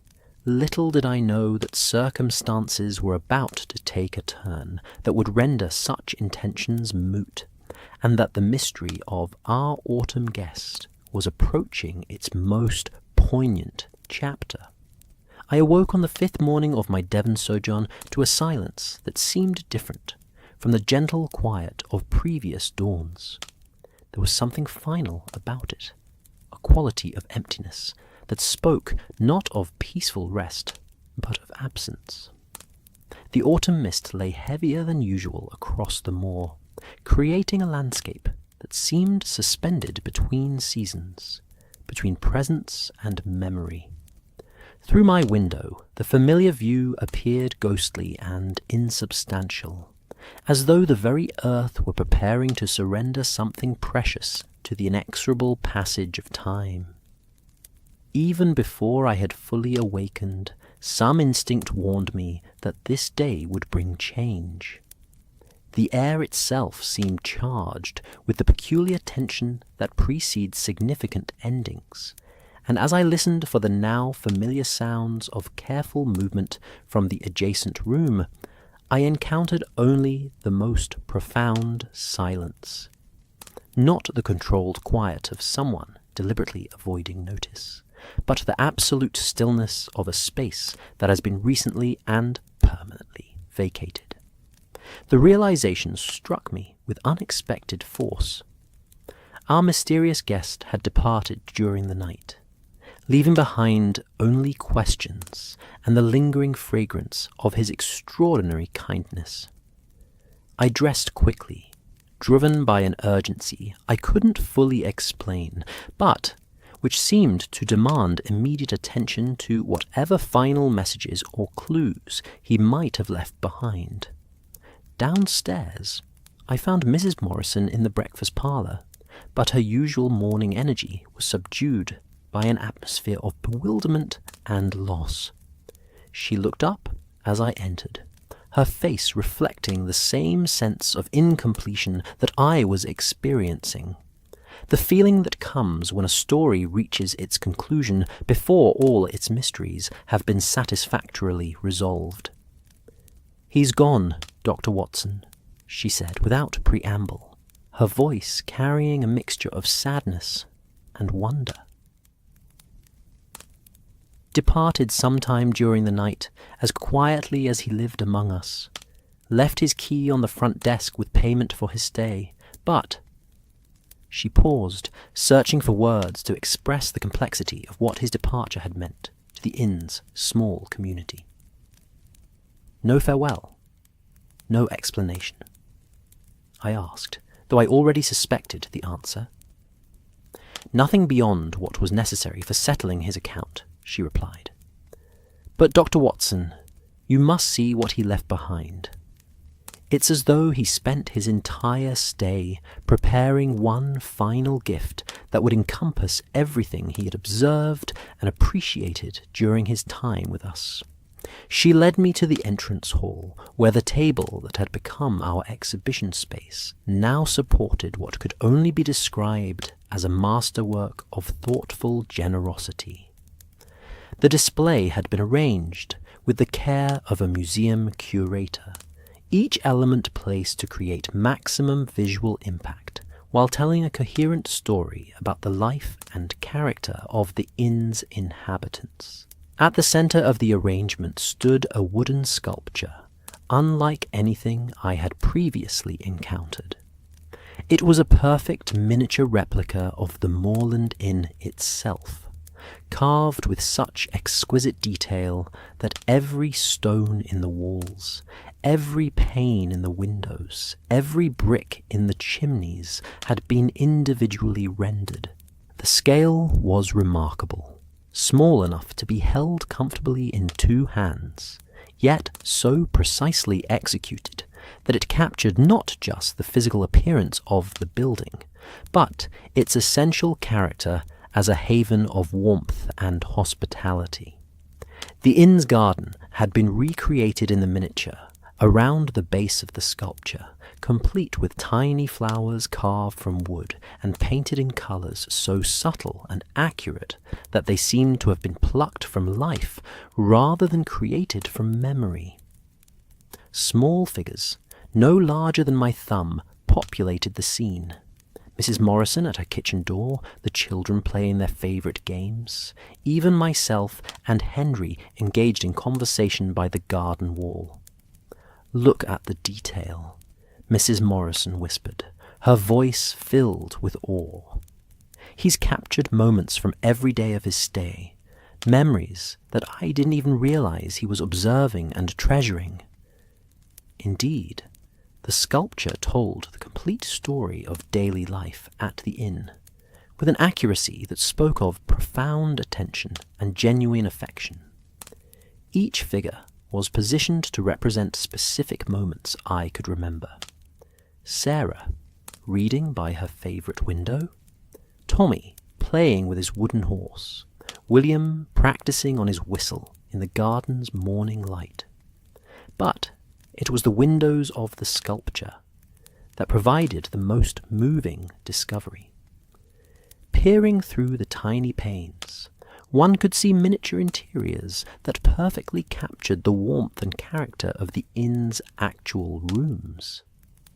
The common room with its comfortable chairs arranged around the fireplace, the breakfast parlour with its welcoming tables, even what appeared to be his own room, rendered with the careful attention of someone who had found sanctuary in its simple comfort. Beside the sculpture lay a leather portfolio, bound with a ribbon that had been tied with the same careful precision that characterized everything connected with our mysterious guest, Mrs. Morrison. Opened it to reveal a collection of drawings and paintings that documented his entire stay. But these were not merely artistic exercises. They were love letters to the life he had witnessed and been unable to join. The first page contained a detailed sketch of the inn, as it appeared on the morning of his arrival, drawn with the eye of someone who understood architecture and appreciated the timeless beauty of buildings that have evolved organically over centuries. Subsequent pages showed the same scene at different times of day and in various weather conditions, creating a complete visual record of how light and atmosphere transformed the familiar into something magical. But it was the portraits that truly revealed the depth of his observation and the extent of his emotional engagement. Mrs. Morrison was depicted in dozens of small studies, at work in her kitchen, greeting guests in the hall, caring for her grandchildren with the natural grace that makes maternal love seem effortless. Each drawing captured not just her physical appearance, but her essential character, the warmth and competence that made her the heart of the inn's community. The children were rendered with the special tenderness that adults reserve for the young. Sarah appeared in various poses of concentration and joy, reading by the window, examining her pressed flowers, engaging in serious conversation with her doll. Tommy was shown in constant motion, running through the garden, riding his wooden horse on imaginary adventures, sleeping with the peaceful expression that comes only to those who have spent their days in wholesome activity. William appeared in studies that captured his position as the thoughtful middle child, listening to adult conversation with the grave attention of someone eager to understand the world, practicing his music with the dedication that promises future accomplishment, caring for his younger brother with the protective instincts that mark the beginning of mature responsibility. There were sketches of Henry and myself, as well drawn with the objective eye of someone trained to read character through observation. I was somewhat startled to recognize myself in poses and expressions I had not realized anyone was studying, rendered with an accuracy that spoke of extensive and careful attention. But perhaps most revealing were the drawings that showed the inn's life from the perspective of someone who considered himself an outsider looking in. These were views through windows, glimpses from doorways, studies of family interactions, observed from careful distances. They told the story of someone who had found profound meaning in witnessing happiness while feeling unable to participate in it directly. The final pages of the portfolio contained something entirely unexpected: detailed architectural drawings for improvements and additions to the inn. These were professional quality designs showing how the building could be expanded to accommodate more guests while maintaining its essential character, how the garden could be enhanced to provide even greater beauty and utility, how modern conveniences could be added without destroying the timeless atmosphere that made the place so special. He must be a trained architect, I observed to Mrs. Morrison as we studied these detailed plans. These drawings show professional knowledge of construction techniques and building regulations. More than that, she replied thoughtfully. These designs show someone who understood exactly what made this place special and wanted to help preserve and enhance those qualities. Look at how he's planned the new wing. It would blend so seamlessly with the existing structure that visitors would assume it had always been part of the original design. The implications were staggering. Our mysterious guest had not simply been observing life at the inn. He had been studying it with the trained eye of a professional, developing plans that would allow the Morrison family to expand their business while maintaining everything that made it precious.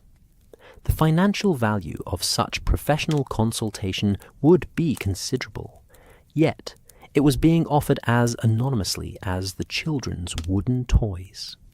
But the most moving discovery was yet to come. Tucked into the portfolio's back pocket was a sealed envelope marked "For the Proprietress," in the same careful hand we had seen in the workshop notebook. Mrs. Morrison opened it with trembling fingers, revealing a letter written on fine paper with a sort of penmanship that speaks of excellent education and natural refinement. "My dear Mrs. Morrison," the letter began, and she read it aloud in a voice that grew increasingly emotional as the content revealed itself. "I must depart this morning without the formal farewells that courtesy demands, for I find that gratitude of the depth I feel toward you and your family cannot be adequately expressed in words. Your inn has provided me with something I had not experienced in far too long, a glimpse of family life lived with genuine love and natural grace. During my stay, I have been privileged to witness the daily miracle of a home where kindness is the governing principle, where children are raised with both affection and wisdom, where guests are welcomed not merely as sources of revenue, but as temporary members of an extended family. Such hospitality is becoming increasingly rare in our modern world, and I wanted you to know how profoundly it has affected someone who had almost forgotten that such warmth still existed. The small gifts I have left during my residence were inadequate expressions of my appreciation for the joy your family has brought to my life simply by being yourselves. Watching Sarah's delight in literature, Tommy's boundless energy and imagination, William's growing wisdom and musical sensitivity, and your own maternal care for them all, has reminded me of everything that makes life worth living. The architectural drawings I have included are offered in the hope that they might prove useful, should you ever wish to expand your establishment. They represent my professional assessment of how such expansion could be accomplished, while preserving everything that makes your inn special. Please consider them a small return for the hospitality you have shown a stranger who needed refuge more than he was able to express. I am leaving also a small token that I hope will serve as a permanent reminder of the autumn days when a lonely traveller found unexpected sanctuary in your midst. It is placed where it will catch the morning light and perhaps bring some small measure of the joy that your family has brought to me. With gratitude beyond measure and hopes for your continued happiness, H. Derwent. The signature provided at last a name for our mysterious benefactor, though it raised as many questions as it answered. Henry Derwent, the initials we had observed on his careful creations, but who was he? What profession had trained him in architectural drawing? What circumstances had brought him to Devon in search of the sort of sanctuary he described? But Mrs. Morrison was not dwelling on such questions. Her attention had been captured by his reference to a final token, and we immediately began searching for whatever gift he might have left behind. We found it at last in the inn's front window, positioned to catch the morning light exactly as he had promised. It was a stained glass panel, no larger than a dinner plate, but executed with the skill of a medieval craftsman. The design depicted the inn itself, surrounded by the garden where the children played, but rendered in jewel-like colours that transformed the familiar scene into something approaching the sacred. The morning sun, streaming through the coloured glass, cast rainbow patterns across the floor, turning the simple entrance hall into a cathedral of light and memory. He must have been working on this throughout his entire stay. I breathed amazed by the technical skill evident in every detail. Stained glass work of this quality requires specialized tools and considerable experience. The panel was signed in one corner with the same HD. we had seen before, but executed in lead came, that made it part of the design, rather than a separate addition. Clearly, Henry Derwent was a man of diverse and exceptional talents, someone whose professional skills encompassed architecture, wood carving, botanical illustration, and now stained glass artistry. Henry arrived as we were marvelling over this final gift, and his reaction confirmed our assessment of its extraordinary quality. "This is museum-caliber work, Watson. The sort of craftsmanship one sees in the finest cathedral windows. How could a single individual possess such diverse skills?" The question hung between us as we continued to explore the full extent of Derwent's final gifts. In the garden, we discovered that he had completed his installations of natural art, creating what amounted to an outdoor sculpture gallery using only materials provided by the moor itself. Stone cairns stood at strategic locations, their careful construction creating focal points that drew the eye and encouraged contemplation. Arrangements of pressed flowers had been placed under sheets of glass and positioned to catch various qualities of light throughout the day. Most remarkably, he had created what could only be described as a memorial garden in one corner of the property. A space where the wild beauty of the moor had been carefully cultivated without being domesticated. Native plants had been arranged in patterns that seemed natural, but revealed themselves to be artfully composed, creating a space that was both wildly beautiful and deeply peaceful. The children's discovery of these final gifts was both joyous and poignant. Their delight in the expanded treasures was tempered by the gradual realization that their mysterious benefactor was gone forever. Sarah, with the intuitive wisdom that often characterizes sensitive children, seemed to understand the significance of what had occurred. "He was very sad, wasn't he?" she observed as she studied the stained glass panel. "All these beautiful things he made for us. They were his way of saying goodbye to something he loved, but couldn't stay with." Her words struck me as remarkably perceptive, capturing something essential about Henry Derwent's situation that even I, with all my professional training in understanding human nature, had not articulated so clearly. Here was a man who had found something precious, a family life lived with genuine love and natural grace, but who felt compelled by circumstances we could not understand to remain forever outside its warmth. As the day progressed, I found myself increasingly determined to understand who Henry Derwent really was, and what circumstances had brought him to the Moorland Inn in such desperate need of the sanctuary he described. The quality of his work, the breadth of his skills, and the depth of his emotional response to family life suggested someone of considerable accomplishment and refinement, yet also someone carrying burdens that had effectively isolated him from normal human connection. I spent the afternoon exploring the abandoned workshop one final time, hoping to find clues that might illuminate Derwent's identity and circumstances. What I discovered there provided partial answers while deepening the overall mystery of his situation.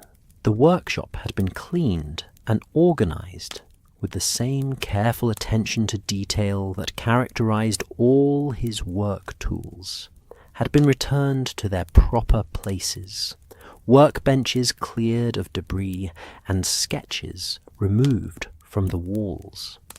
But in a corner that might easily have been overlooked, I found a small collection of newspaper clippings that had obviously been saved for personal reasons. The clippings told a story of professional accomplishment and personal tragedy that began to explain both Derwent's skills and his circumstances. Several articles from London newspapers described the work of renowned architect Henry Derwent in connection with various prestigious commissions, churches, public buildings, private estates designed for wealthy clients who clearly valued both innovation and sensitivity to historical context. But interspersed with these professional accolades were notices of a different sort. An obituary for Mrs. Eleanor Derwent, beloved wife of architect Henry Derwent, described a woman of considerable accomplishment, in her own right a botanical illustrator, whose work had been featured in several important scientific publications. The notice mentioned that she had died after a lengthy illness borne with remarkable courage and grace, and that she was survived by her husband and two beloved children, Sarah and Thomas. The significance of those names struck me like a physical blow. Sarah and Thomas, or Tommy, as a boy of that age might be called. The children whose games and conversations Derwent had observed with such tender attention bore the same names as his own departed son and daughter. Additional clippings revealed the completion of the tragedy.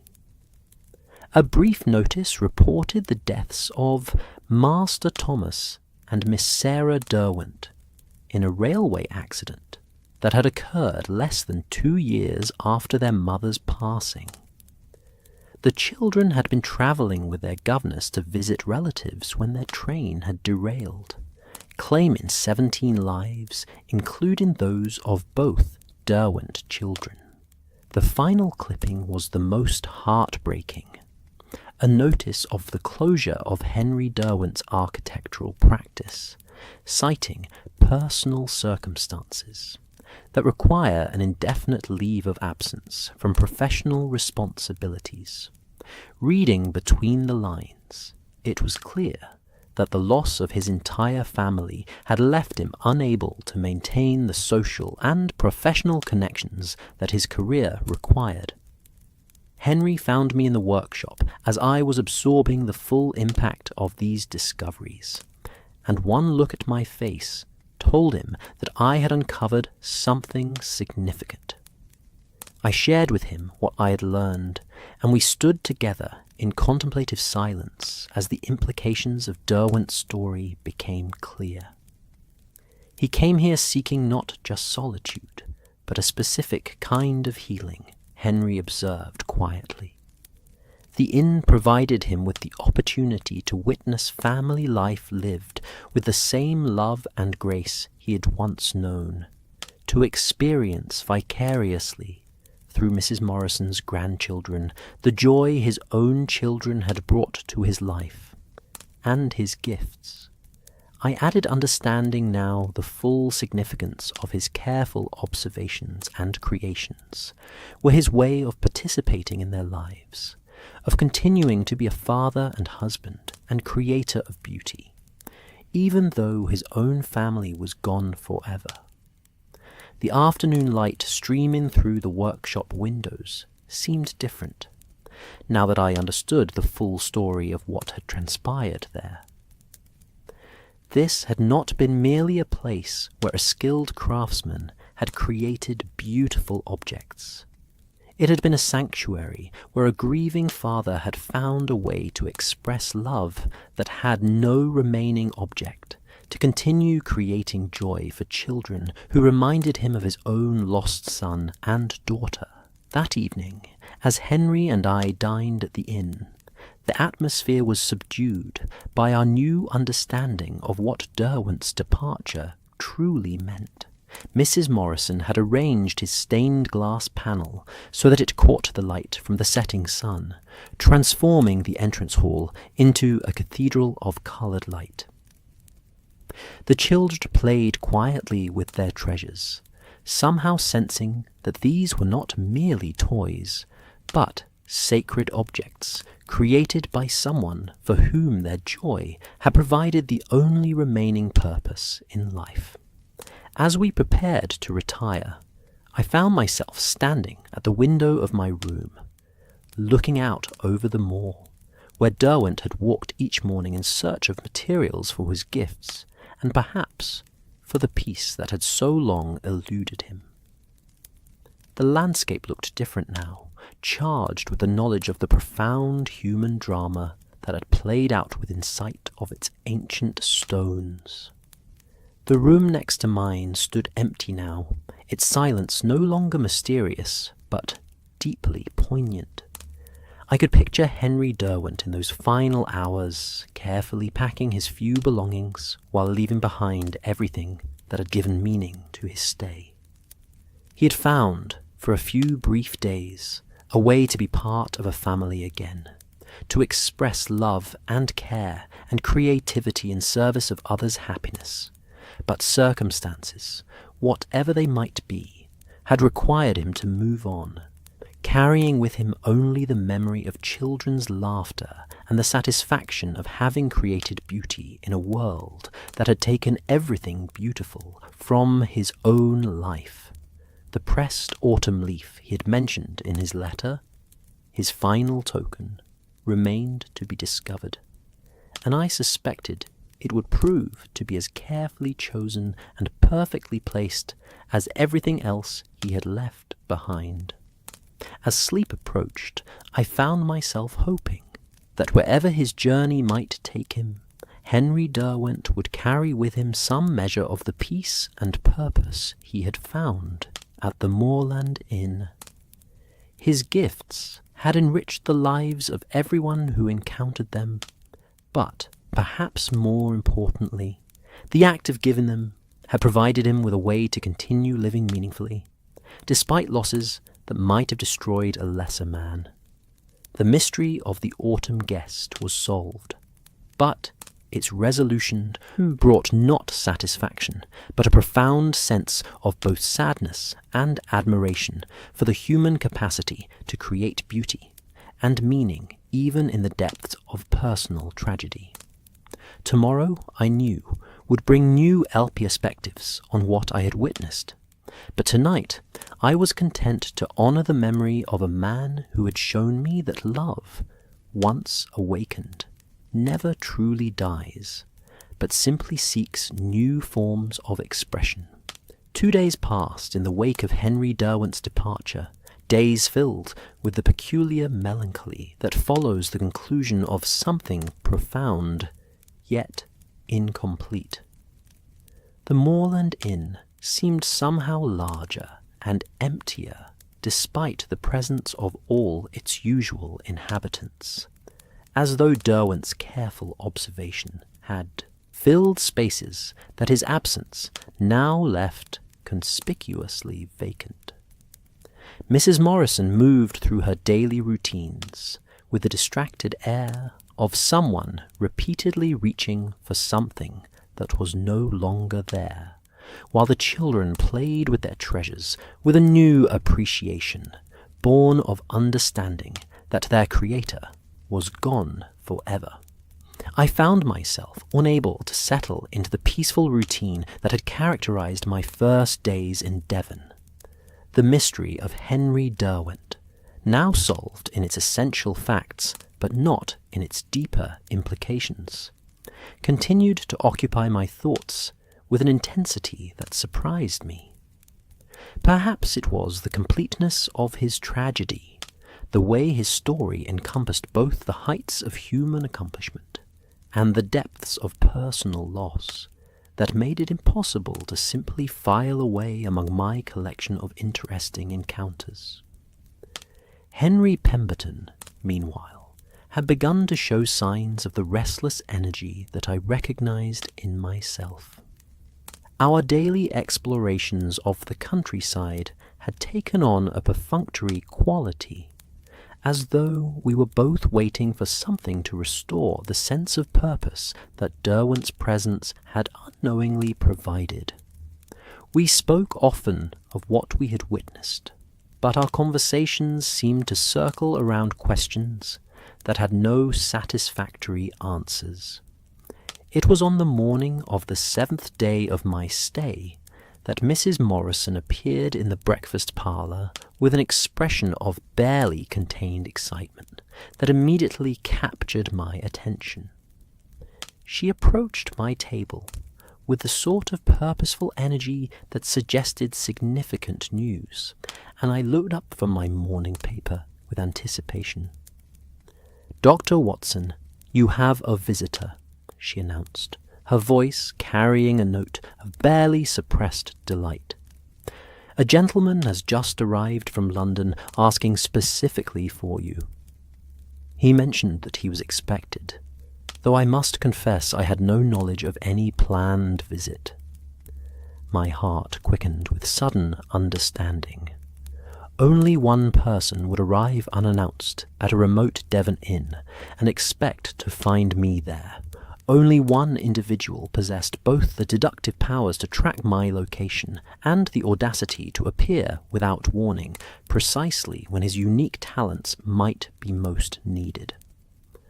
"Sherlock Holmes, I presume," I said, rising from my chair with a mixture of pleasure and curiosity about what had prompted this unexpected journey. "Indeed," came a familiar voice from the doorway, and I turned to see my friend entering the breakfast parlour with that characteristic blend of energy and observation that marked his approach to any new environment. His keen grey eyes were already cataloguing every detail of his surroundings, from the comfortable furnishings to the quality of light streaming through the windows, from Mrs. Morrison's expression of excited welcome to my own obvious state of eager anticipation. "Holmes!" I exclaimed, genuinely delighted by his appearance. "What brings you to Devon? I thought you had chemical experiments that required your attention in Baker Street." "Completed more rapidly than anticipated," he replied, accepting Mrs. Morrison's offer of breakfast with the gracious manner he reserved for those who had earned his respect. "And when Mrs. Hudson mentioned receiving a telegram from a Major Pemberton requesting my immediate presence to assist with a matter of considerable delicacy involving my esteemed colleague Dr. Watson, I confess my curiosity was sufficiently aroused to warrant the journey." I looked at him with surprise. "Pemberton sent for you?" But he showed nothing but scepticism about my tendency to find mystery in ordinary events. Holmes settled into his chair with the satisfied expression of someone whose arrival had achieved its intended effect. "Ah, Watson, but perhaps events have occurred that have convinced even the good Major that some mysteries require more than skepticism to resolve them satisfactorily." At that moment, Henry himself appeared in the doorway, his face bearing an expression of sheepish determination that suggested he had indeed been the architect of Holmes's unexpected arrival. He approached our table with the manner of someone who had made a decision he hoped he would not come to regret. "Mr. Holmes," he said, extending his hand with military directness, "I must apologize for the irregular manner of my invitation, but circumstances have arisen that I believe warrant your particular expertise."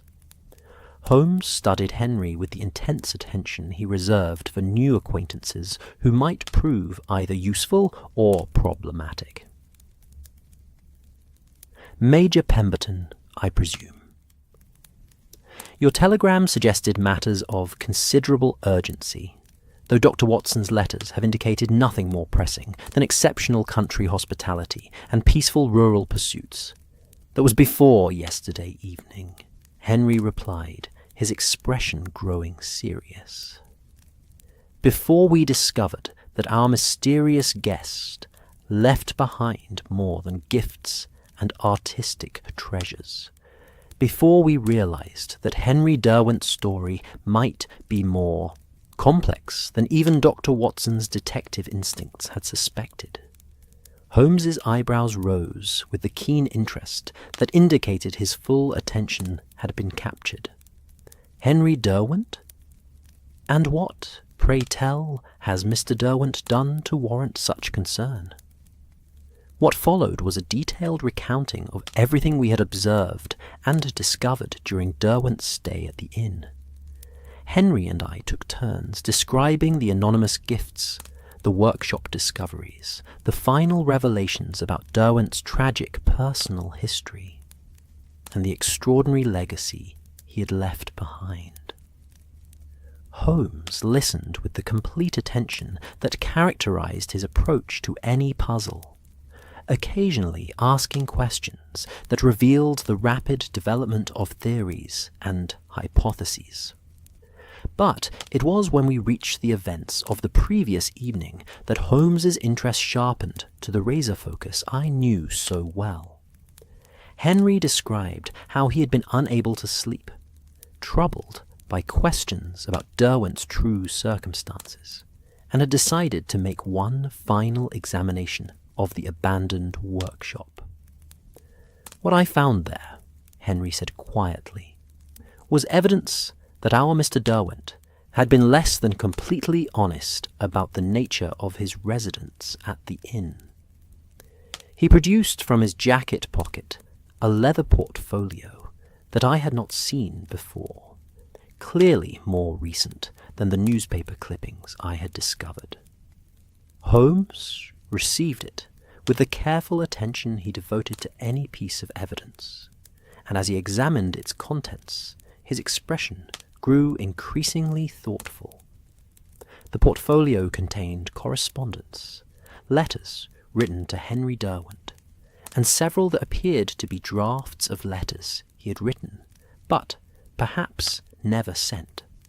The picture they painted was of a man whose circumstances were far more complex than even his tragic personal history could explain. Most illuminating, Holmes murmured as he studied one particular document. A letter from the Home Office, stated 3 weeks ago, regarding the suspension of your consulting arrangements pending resolution of the matters discussed in our previous correspondence. And here, a draft letter to someone identified only as CM, expressing regret about the necessity of maintaining distance from professional colleagues until circumstances permit a complete explanation of recent events. He looked up from the documents with the expression of someone whose theoretical framework was rapidly crystallizing into certainty. Gentlemen, I fear we are dealing with more than a grieving widower seeking solace in country hospitality. Mr. Derwent appears to have been in some form of professional difficulty, possibly involving matters of national security. Mrs. Morrison, who had been listening to our conversation with growing alarm, approached our table with obvious concern. Mr. Holmes, surely you don't mean to suggest that our quiet guest was some sort of criminal? The man who created such beautiful gifts for my grandchildren, who left such thoughtful plans for improving the inn. Holmes's expression softened as he regarded her maternal distress. On the contrary, Mrs. Morrison, I suspect Mr. Derwent was precisely the honourable gentleman he appeared to be, but one whose professional expertise had involved him in circumstances that required temporary withdrawal from normal society. The quality of his work, the depth of his knowledge, and the genuine nature of his emotional responses all suggest someone of exceptional character who found himself in an exceptionally difficult position. He turned back to the portfolio, studying additional documents with the methodical attention that preceded his most impressive deductions. Watson, You mentioned that the newspaper clippings described him as a renowned architect specializing in prestigious commissions. What you may not have realized is that such architects, particularly those with expertise in both historical restoration and modern security concerns, are frequently consulted by government departments on matters involving sensitive installations. The implications of his observation began to dawn on me. You mean he may have been privy to information that made his continued presence in London problematic? More than problematic, Watson. I suspect that Henry Derwent possessed knowledge that certain parties considered dangerous, and that his retreat to Devon was not entirely voluntary. Holmes selected another document from the portfolio. A letter bearing the seal of a government department I recognized, but could not identify with certainty. This correspondence suggests that Mr. Derwent had been asked to provide consultation on the security arrangements for a particular government building. Work that may have revealed information about vulnerabilities that could be exploited by hostile interests. When those vulnerabilities were subsequently exploited, possibly by someone with access to his confidential reports, suspicion naturally fell upon the consultant who had identified them. Henry leaned forward with intense interest. You're suggesting he was suspected of treason? Suspected, yes, but almost certainly innocent of any wrongdoing beyond the misfortune of possessing inconvenient knowledge. Holmes set down the papers and steepled his fingers in the gesture that indicated he was organizing his conclusions. The evidence suggests a man caught in circumstances beyond his control, someone whose professional competence had made him a liability to be managed, rather than a criminal to be prosecuted. The picture Holmes was painting explained much about Derwent's behavior during his stay at the inn. His careful anonymity, his reluctance to engage in normal social interactions, his obvious need for emotional sanctuary while maintaining distance from anything that might reveal his location or circumstances. All of it pointed to someone hiding not from justice, but from injustice. But if he was innocent, I asked, why did he not simply present evidence of his good faith to the authorities? Holmes smiled with the satisfaction of someone whose deductions were being confirmed by logical inquiry. Because, Watson, in matters involving national security, innocence and guilt are often less important than perception and convenience. A man whose professional knowledge has become politically inconvenient may find that his protests of innocence only serve to make him more problematic for those who must manage the situation. Mrs. Morrison had been following our conversation with growing understanding and sympathy. Then he truly was seeking sanctuary here, not just from personal grief, but from circumstances that threatened his safety and freedom. Precisely, Holmes confirmed. And his gifts to your family, his careful documentation of life at the inn, his obvious emotional investment in your daily routines. All of these behaviors suggest someone who had found, perhaps for the first time in months, a place where he could experience normal human connection without fear of discovery or betrayal. The full tragedy of Derwent's situation was now clear.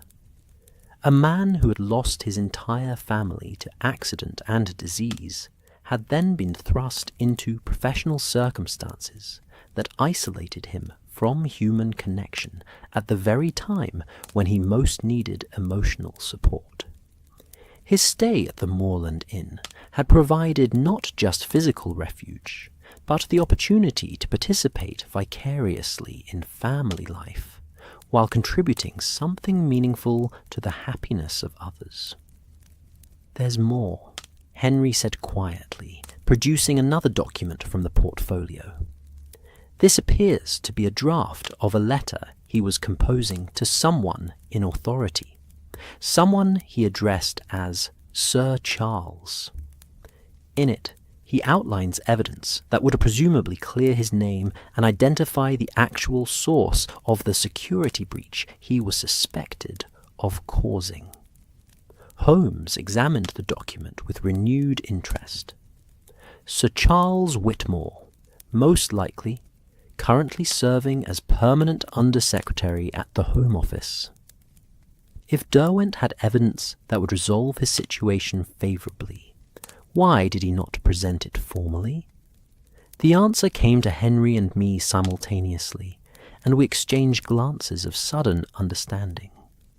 "Because," I said slowly, "presenting such evidence would require him to return to London, to expose himself to whatever forces had made his retreat necessary in the first place." "Exactly, Watson." Mr. Derwent found himself in the classic dilemma of the innocent man caught in circumstances beyond his control. He could clear his name only by putting himself at risk, and he could remain safe only by allowing suspicion to persist. Holmes rose from his chair and began pacing the room with the restless energy that indicated his mind was working at maximum capacity. The question now becomes, what was the nature of his departure?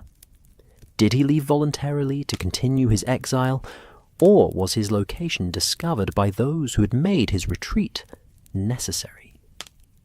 The possibility that Derwent's peaceful sanctuary had been compromised sent a chill through everyone present. Mrs. Morrison's expression showed particular distress at the thought that her inn might have been the scene of something more sinister than a voluntary departure. "Mr. Holmes," she said urgently, surely there would have been signs of struggle, evidence of unwilling departure. The man left gifts and careful arrangements. Would someone taken against his will have had the opportunity for such preparations? Holmes paused in his pacing to consider her observation. An excellent point. Mrs. Morrison, the careful nature of his final arrangements does suggest voluntary departure, but it might also indicate someone who'd received warning of impending discovery and had time to prepare accordingly. He moved to the window and stood looking out over the moor with the concentrated attention he brought to analysing crime scenes. "Watson, you mentioned that he left a final token, a pressed autumn leaf, as a permanent reminder of his stay. Where exactly did you find this item?" I realised, with sudden embarrassment, that in the excitement of discovering Derwent's other gifts and learning his tragic history, we had never actually located the pressed leaf he had mentioned in his farewell letter. The omission now seemed glaring, particularly given Holmes's obvious interest in the detail. "I'm afraid we haven't found it yet," I admitted.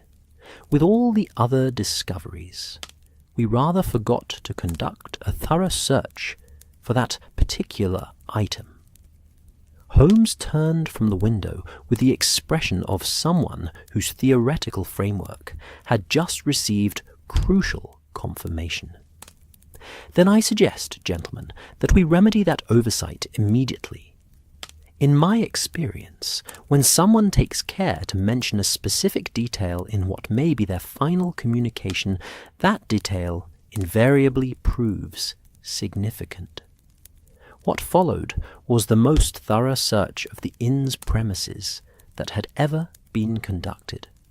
Holmes approached the task with the methodical precision he brought to examining crime scenes, while Henry, Mrs. Morrison, and I followed his lead, checking every location where a pressed leaf might logically be placed. It was Sarah who ultimately made the discovery, with the intuitive insight that children often bring to adult mysteries. She approached Holmes with the grave courtesy she'd shown to every adult who had taken her seriously during the preceding week. "Mr. Holmes," she said politely, "if I were leaving a special flower for someone to find, I would put it somewhere that would make them happy when they saw it. Somewhere they went every day, but somewhere special." Holmes looked down at the child with the respectful attention he reserved for those whose observations proved illuminating. "And where, Miss Sarah, would such a location be?" She led us to her grandmother's private sitting room, a comfortable space behind the kitchen where Mrs. Morrison spent her quiet evening hours with needlework and correspondence. There, pressed carefully between the pages of the family Bible that lay open on her reading table, was a single autumn leaf of extraordinary beauty. But it was not merely a pressed leaf. As Holmes lifted it carefully from its resting place, we could see that it had been prepared with the same artistic skill that characterized all of Derwent's work. The leaf had been treated to preserve not just its shape, but its color, and tiny words had been written along its surface in ink so fine it was barely visible. Holmes produced his magnifying glass and studied the inscription with intense concentration. What he read there brought a smile of satisfaction to his features, the expression of someone whose deductions had been completely vindicated. "For those who showed a stranger kindness when kindness was his greatest need," he read aloud. "The autumn of one life found spring in witnessing the daily miracle of love lived without thought of reward. H.D. October 1890. Safe journey assured." The final phrase sent a wave of relief through everyone present.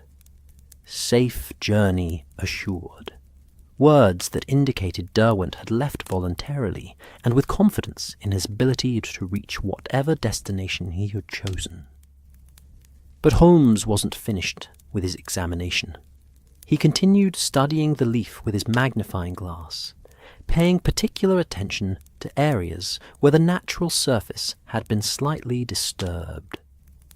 "Remarkable," he murmured finally. Mr. Derwent was indeed a man of exceptional ingenuity. "Watson, observe the stem of this leaf.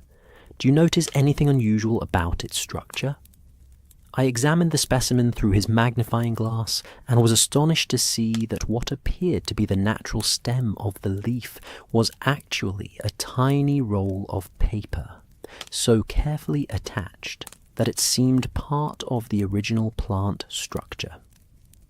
Holmes carefully separated the hidden message from its natural camouflage and unrolled it to reveal writing so small it was barely legible, even under magnification. But what he read there brought an expression of profound satisfaction to his features. "Gentlemen," he announced, "we have just witnessed one of the most ingenious methods of concealing important information that I have ever encountered. Mr. Derwent has used this apparently innocent token to hide evidence that will not only clear his name, but expose the actual perpetrators of the security breach for which he was blamed. The tiny scroll contained, in abbreviated form, detailed information about dates, locations, and individuals that painted a complete picture of the conspiracy that had destroyed Derwent's reputation and forced his exile. Names, meeting places, financial transactions, everything needed to demonstrate both his innocence and the guilt of those who had betrayed their country while allowing suspicion to fall upon him. He left this here." Holmes continued, "not just as a sentimental token, but as insurance. if anything happened to him during his continued exile, or if circumstances prevented him from presenting this evidence directly to proper authorities, it would eventually be discovered and its significance recognized. Mrs. Morrison was studying the leaf with renewed amazement. He trusted us with something so important, placed such crucial information in our care. More than that, Holmes replied gently. He honored you with the most complete trust possible. He placed not just his evidence, but his faith in human decency in your hands, confident that when the time came for truth to be revealed, you would recognize its importance and act accordingly. The implications of what we had discovered were staggering. Henry Derwent had not simply been a grieving widower seeking emotional sanctuary. He had been an innocent man carrying information that could restore her reputation and expose genuine traitors. His gifts to the Morrison family had been expressions of gratitude for providing him not just with refuge, but with renewed faith in human goodness. "What happens now?" Henry asked practically. "How do we ensure that this evidence reaches the proper authorities?" Holmes was already carefully rewrapping the tiny scroll in the protective materials Derwent had used. "I shall personally deliver this information to Sir Charles Whitmore, along with a complete account of Mr. Derwent's character and circumstances as we have observed them. The evidence he has provided, combined with testimony about his behavior during his stay here, should be more than sufficient to clear his name and expose the real villains in this affair." As we prepared to conclude our remarkable investigation, I found myself marveling at the complexity of the human story we had uncovered. Henry Derwent had come to the Moorland Inn carrying not just personal grief, but professional disgrace, seeking sanctuary from both emotional loss and political persecution. He had found in Mrs. Morrison's family the healing power of witnessing love and kindness, and had responded by creating beauty and joy for others, while carefully concealing evidence that would ultimately restore his honor. "There's one more thing," Holmes said, as he secured the precious evidence in his traveling case. Mr. Derwent's reference to safe journey assured suggests that he had received word that circumstances had changed, that his exile was no longer necessary. It's quite possible that this evidence was no longer needed for his personal vindication, but he left it here as a final gift, proof of the truth for those who had shown him kindness during his darkest hour. Mrs. Morrison looked around at her family, her inn, and the treasures that Derwent had left behind with an expression of profound gratitude. "Then he's truly safe? Free to resume his life and work?" "I believe so," Holmes replied, "and I suspect that someday, when circumstances permit, you may receive word from him expressing gratitude for the sanctuary you provided during his time of greatest need. Men of his character do not forget such kindness." As the afternoon shadows lengthened across the moor, I reflected on the extraordinary chain of events that had brought us to this moment. A routine holiday visit to an old army friend had become the stage for witnessing one of the most profound examples of human resilience and goodness I had ever encountered.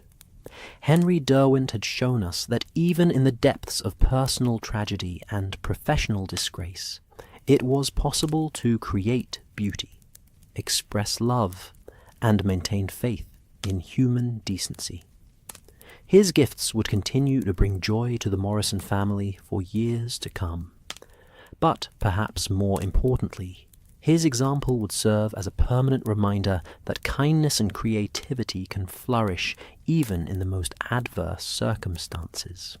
That evening, as Holmes and I prepared to return to London with our precious evidence, I took one final look at the stained glass panel that cast its jewelled light across the inn's entrance hall. Tomorrow, it would begin its service as a permanent memorial to the autumn guest who had touched so many lives through his anonymous generosity. But tonight, it seemed to glow with the promise that truth and goodness, however long suppressed or hidden, will ultimately find their way to the light. The morning of our departure from the Moorland Inn dawned with that crystalline clarity that sometimes graces October in Devon, as though the very air had been polished to perfection by the night's gentle frost. As I stood at my window for the final time, watching the sun paint the ancient stones of the moor in shades of gold and amber, I found myself reluctant to leave a place that had provided such unexpected revelations about the complexity and resilience of the human spirit. Holmes had risen early, as was his custom when important business awaited, and I could hear him moving about his room with a purposeful energy that indicated his mind was already focused on the tasks ahead. The precious evidence we carried, Henry Derwent's ingenious message hidden within the autumn leaf, would soon be to Sir Charles Whitmore, bringing justice at last to a man who had suffered far more than his share of life's cruel reversals. Downstairs, Mrs. Morrison was preparing what she insisted would be a proper send-off breakfast for the gentleman who'd helped solve the mystery that had touched her family so profoundly. Her grandchildren gathered around our table, with the comfortable familiarity that had developed during our stay, their treasured gifts from the autumn stranger arranged nearby as permanent reminders of his brief but transformative presence in their lives.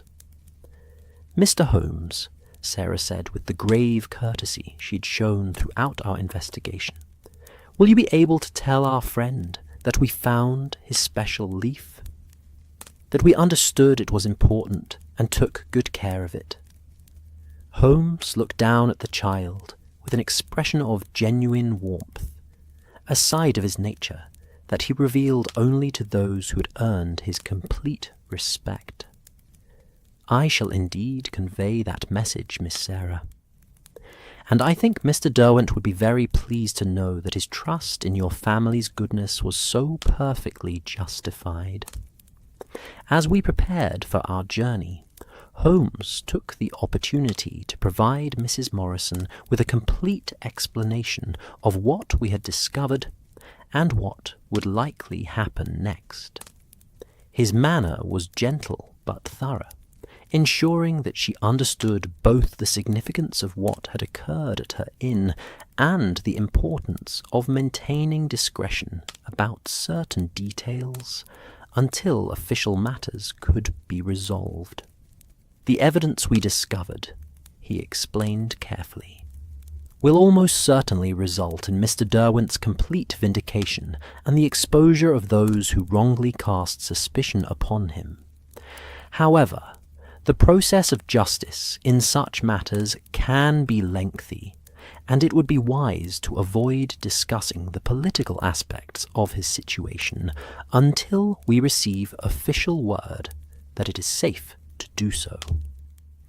Mrs. Morrison nodded, with the practical understanding of someone who had learned to navigate the complexities of life through common sense and good judgment. "And what of the gifts he left? The stained glass window, the children's toys, all the beautiful things he created." "Those," Holmes smiled, "are yours to treasure forever. They represent not evidence of any wrongdoing, but rather testimony to one of the finest examples of human character I have ever encountered. Keep them, display them, tell their story to anyone who will appreciate what they represent. The triumph of love and creativity over circumstances that might have destroyed a lesser man. The journey back to London provided ample time for reflection on the extraordinary events we had witnessed. As our train carried us through the Devon countryside, past villages and landscapes that Henry Derwent had walked during his exile, Holmes and I discussed the broader implications of what we had discovered. "It strikes me, Watson," Holmes observed, as we watched the moor disappear behind us, "that this case has challenged some of our fundamental assumptions about the nature of mystery and detection. We approached it expecting to uncover wrongdoing, but instead discovered nobility. We sought to identify a criminal, but found a saint." His words resonated deeply with my own thoughts about the experience. "Do you suppose," I asked, "that there are others like Derwent, innocent people carrying burdens that the world has wrongly placed upon them, finding ways to create goodness despite circumstances beyond their control?" Holmes was quiet for a long moment, his keen eyes studying the passing landscape with the attention he usually reserved for crime scenes.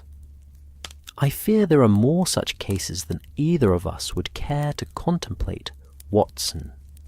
The machinery of justice, however well-intentioned, sometimes creates injustices of its own.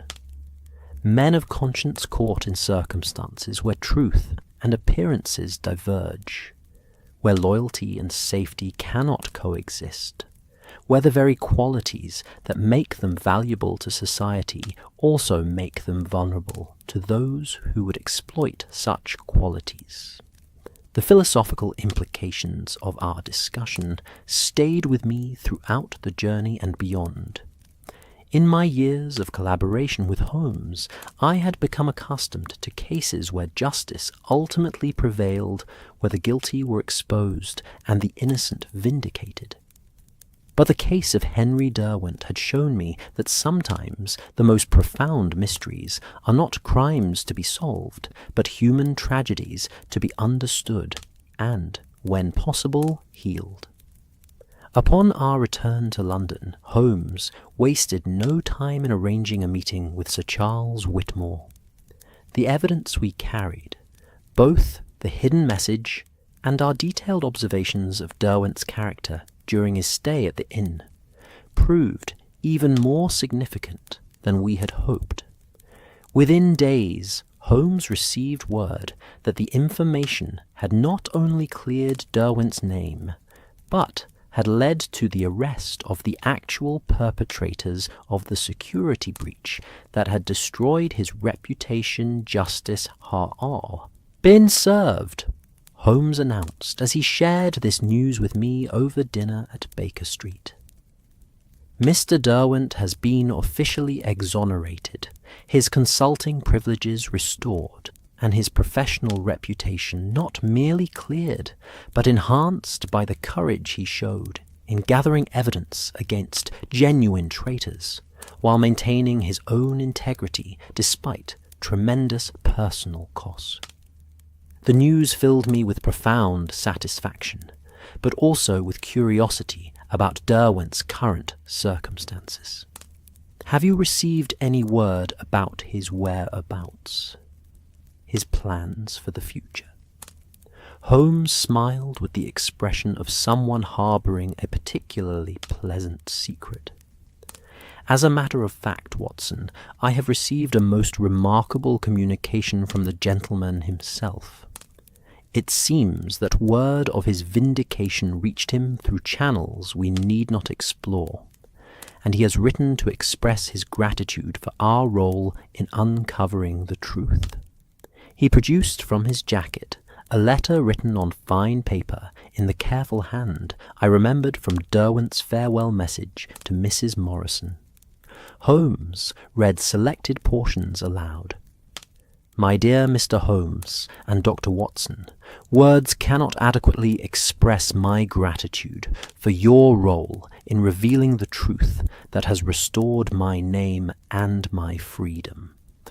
But beyond this practical assistance, I must thank you for recognizing the true nature of my residence at the Moorland Inn, and for understanding that my gifts to the Morrison family represented not eccentricity, but desperate gratitude for their unwitting role in restoring my faith in human goodness.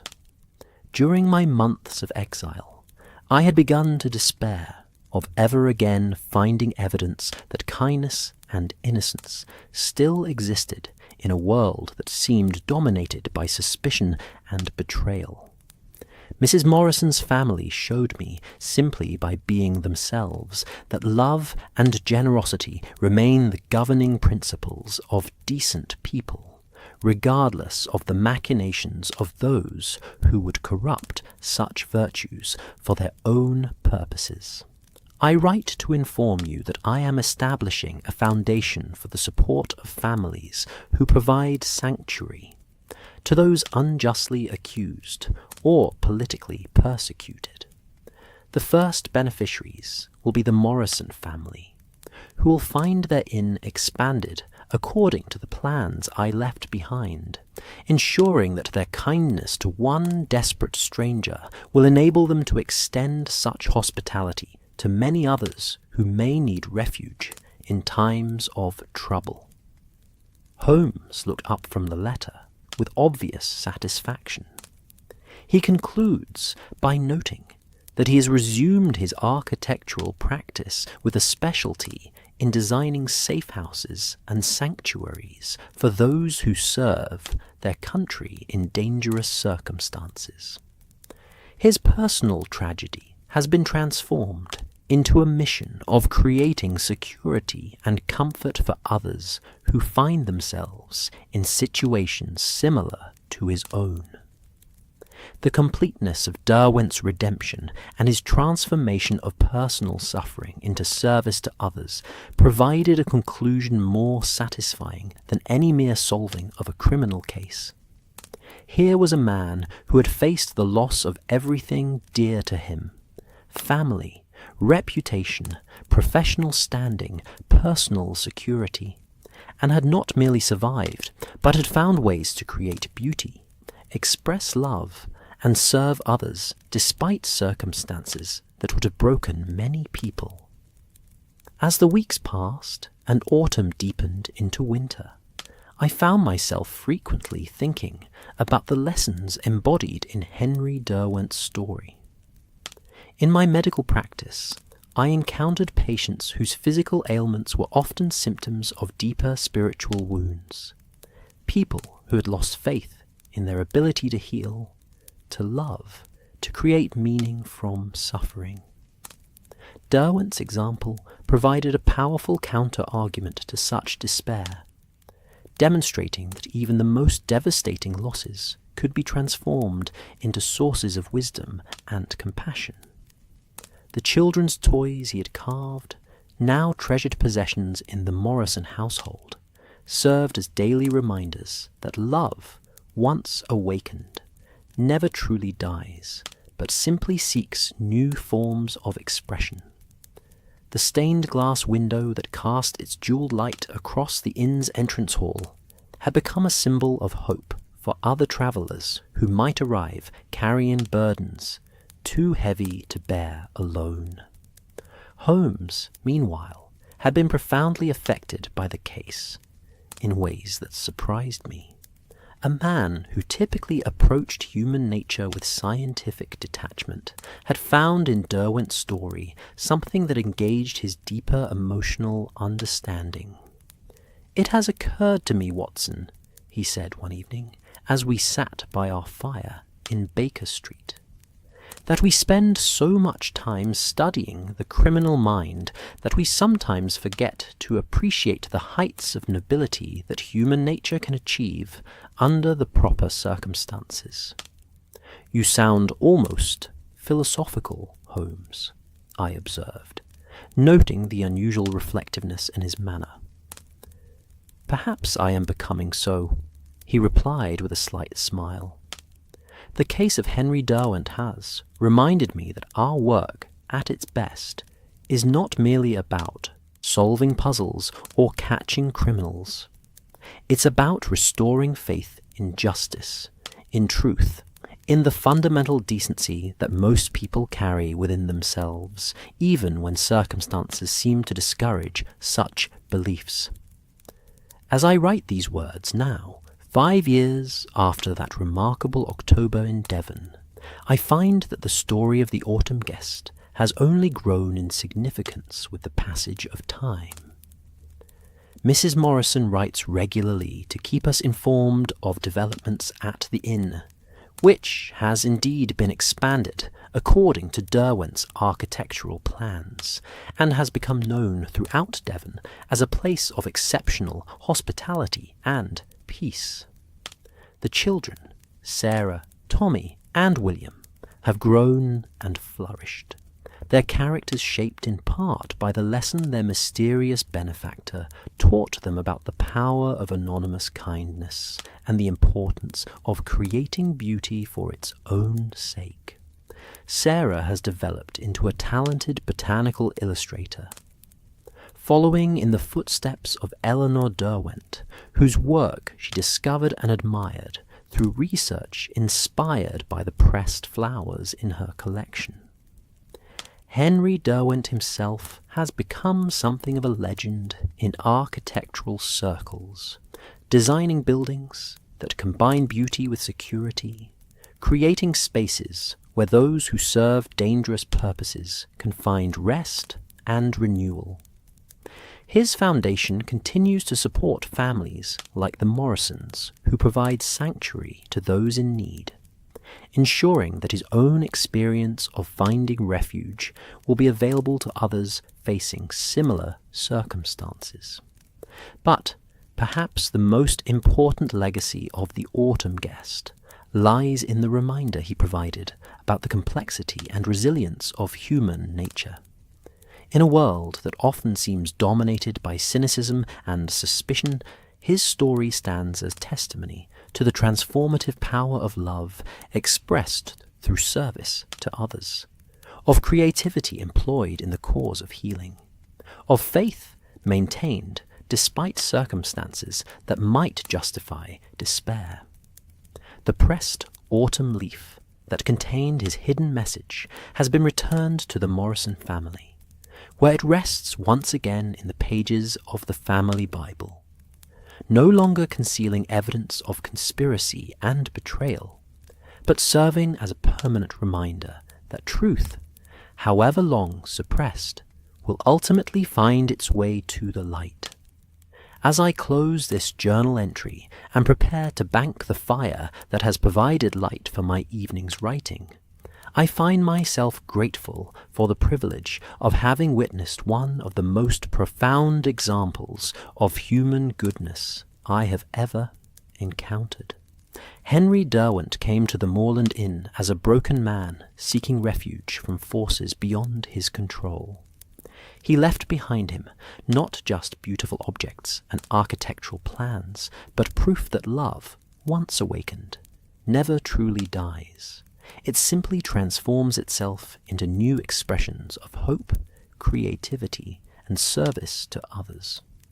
The autumn guests taught us all that mystery need not involve crime, that the deepest puzzles of human existence often have their solutions, not in logic or deduction, but in the simple recognition that kindness, freely given and gratefully received, remains the most powerful force for healing and transformation that our wounded world possesses.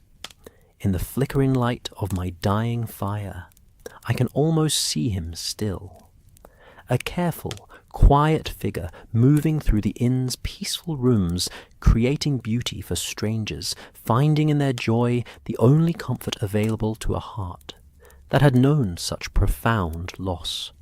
His gifts continue to bring happiness to those who received them. But perhaps more importantly, his example continues to inspire others to seek their own ways of transforming suffering into service, loss into love, exile into sanctuary, for those who will follow in their footsteps. The autumn guest showed us that even in our darkest seasons, we retain the power to create light for others, and that such creation, whether recognized or anonymous, whether acknowledged or secret, represents the highest expression of what it means to be truly human.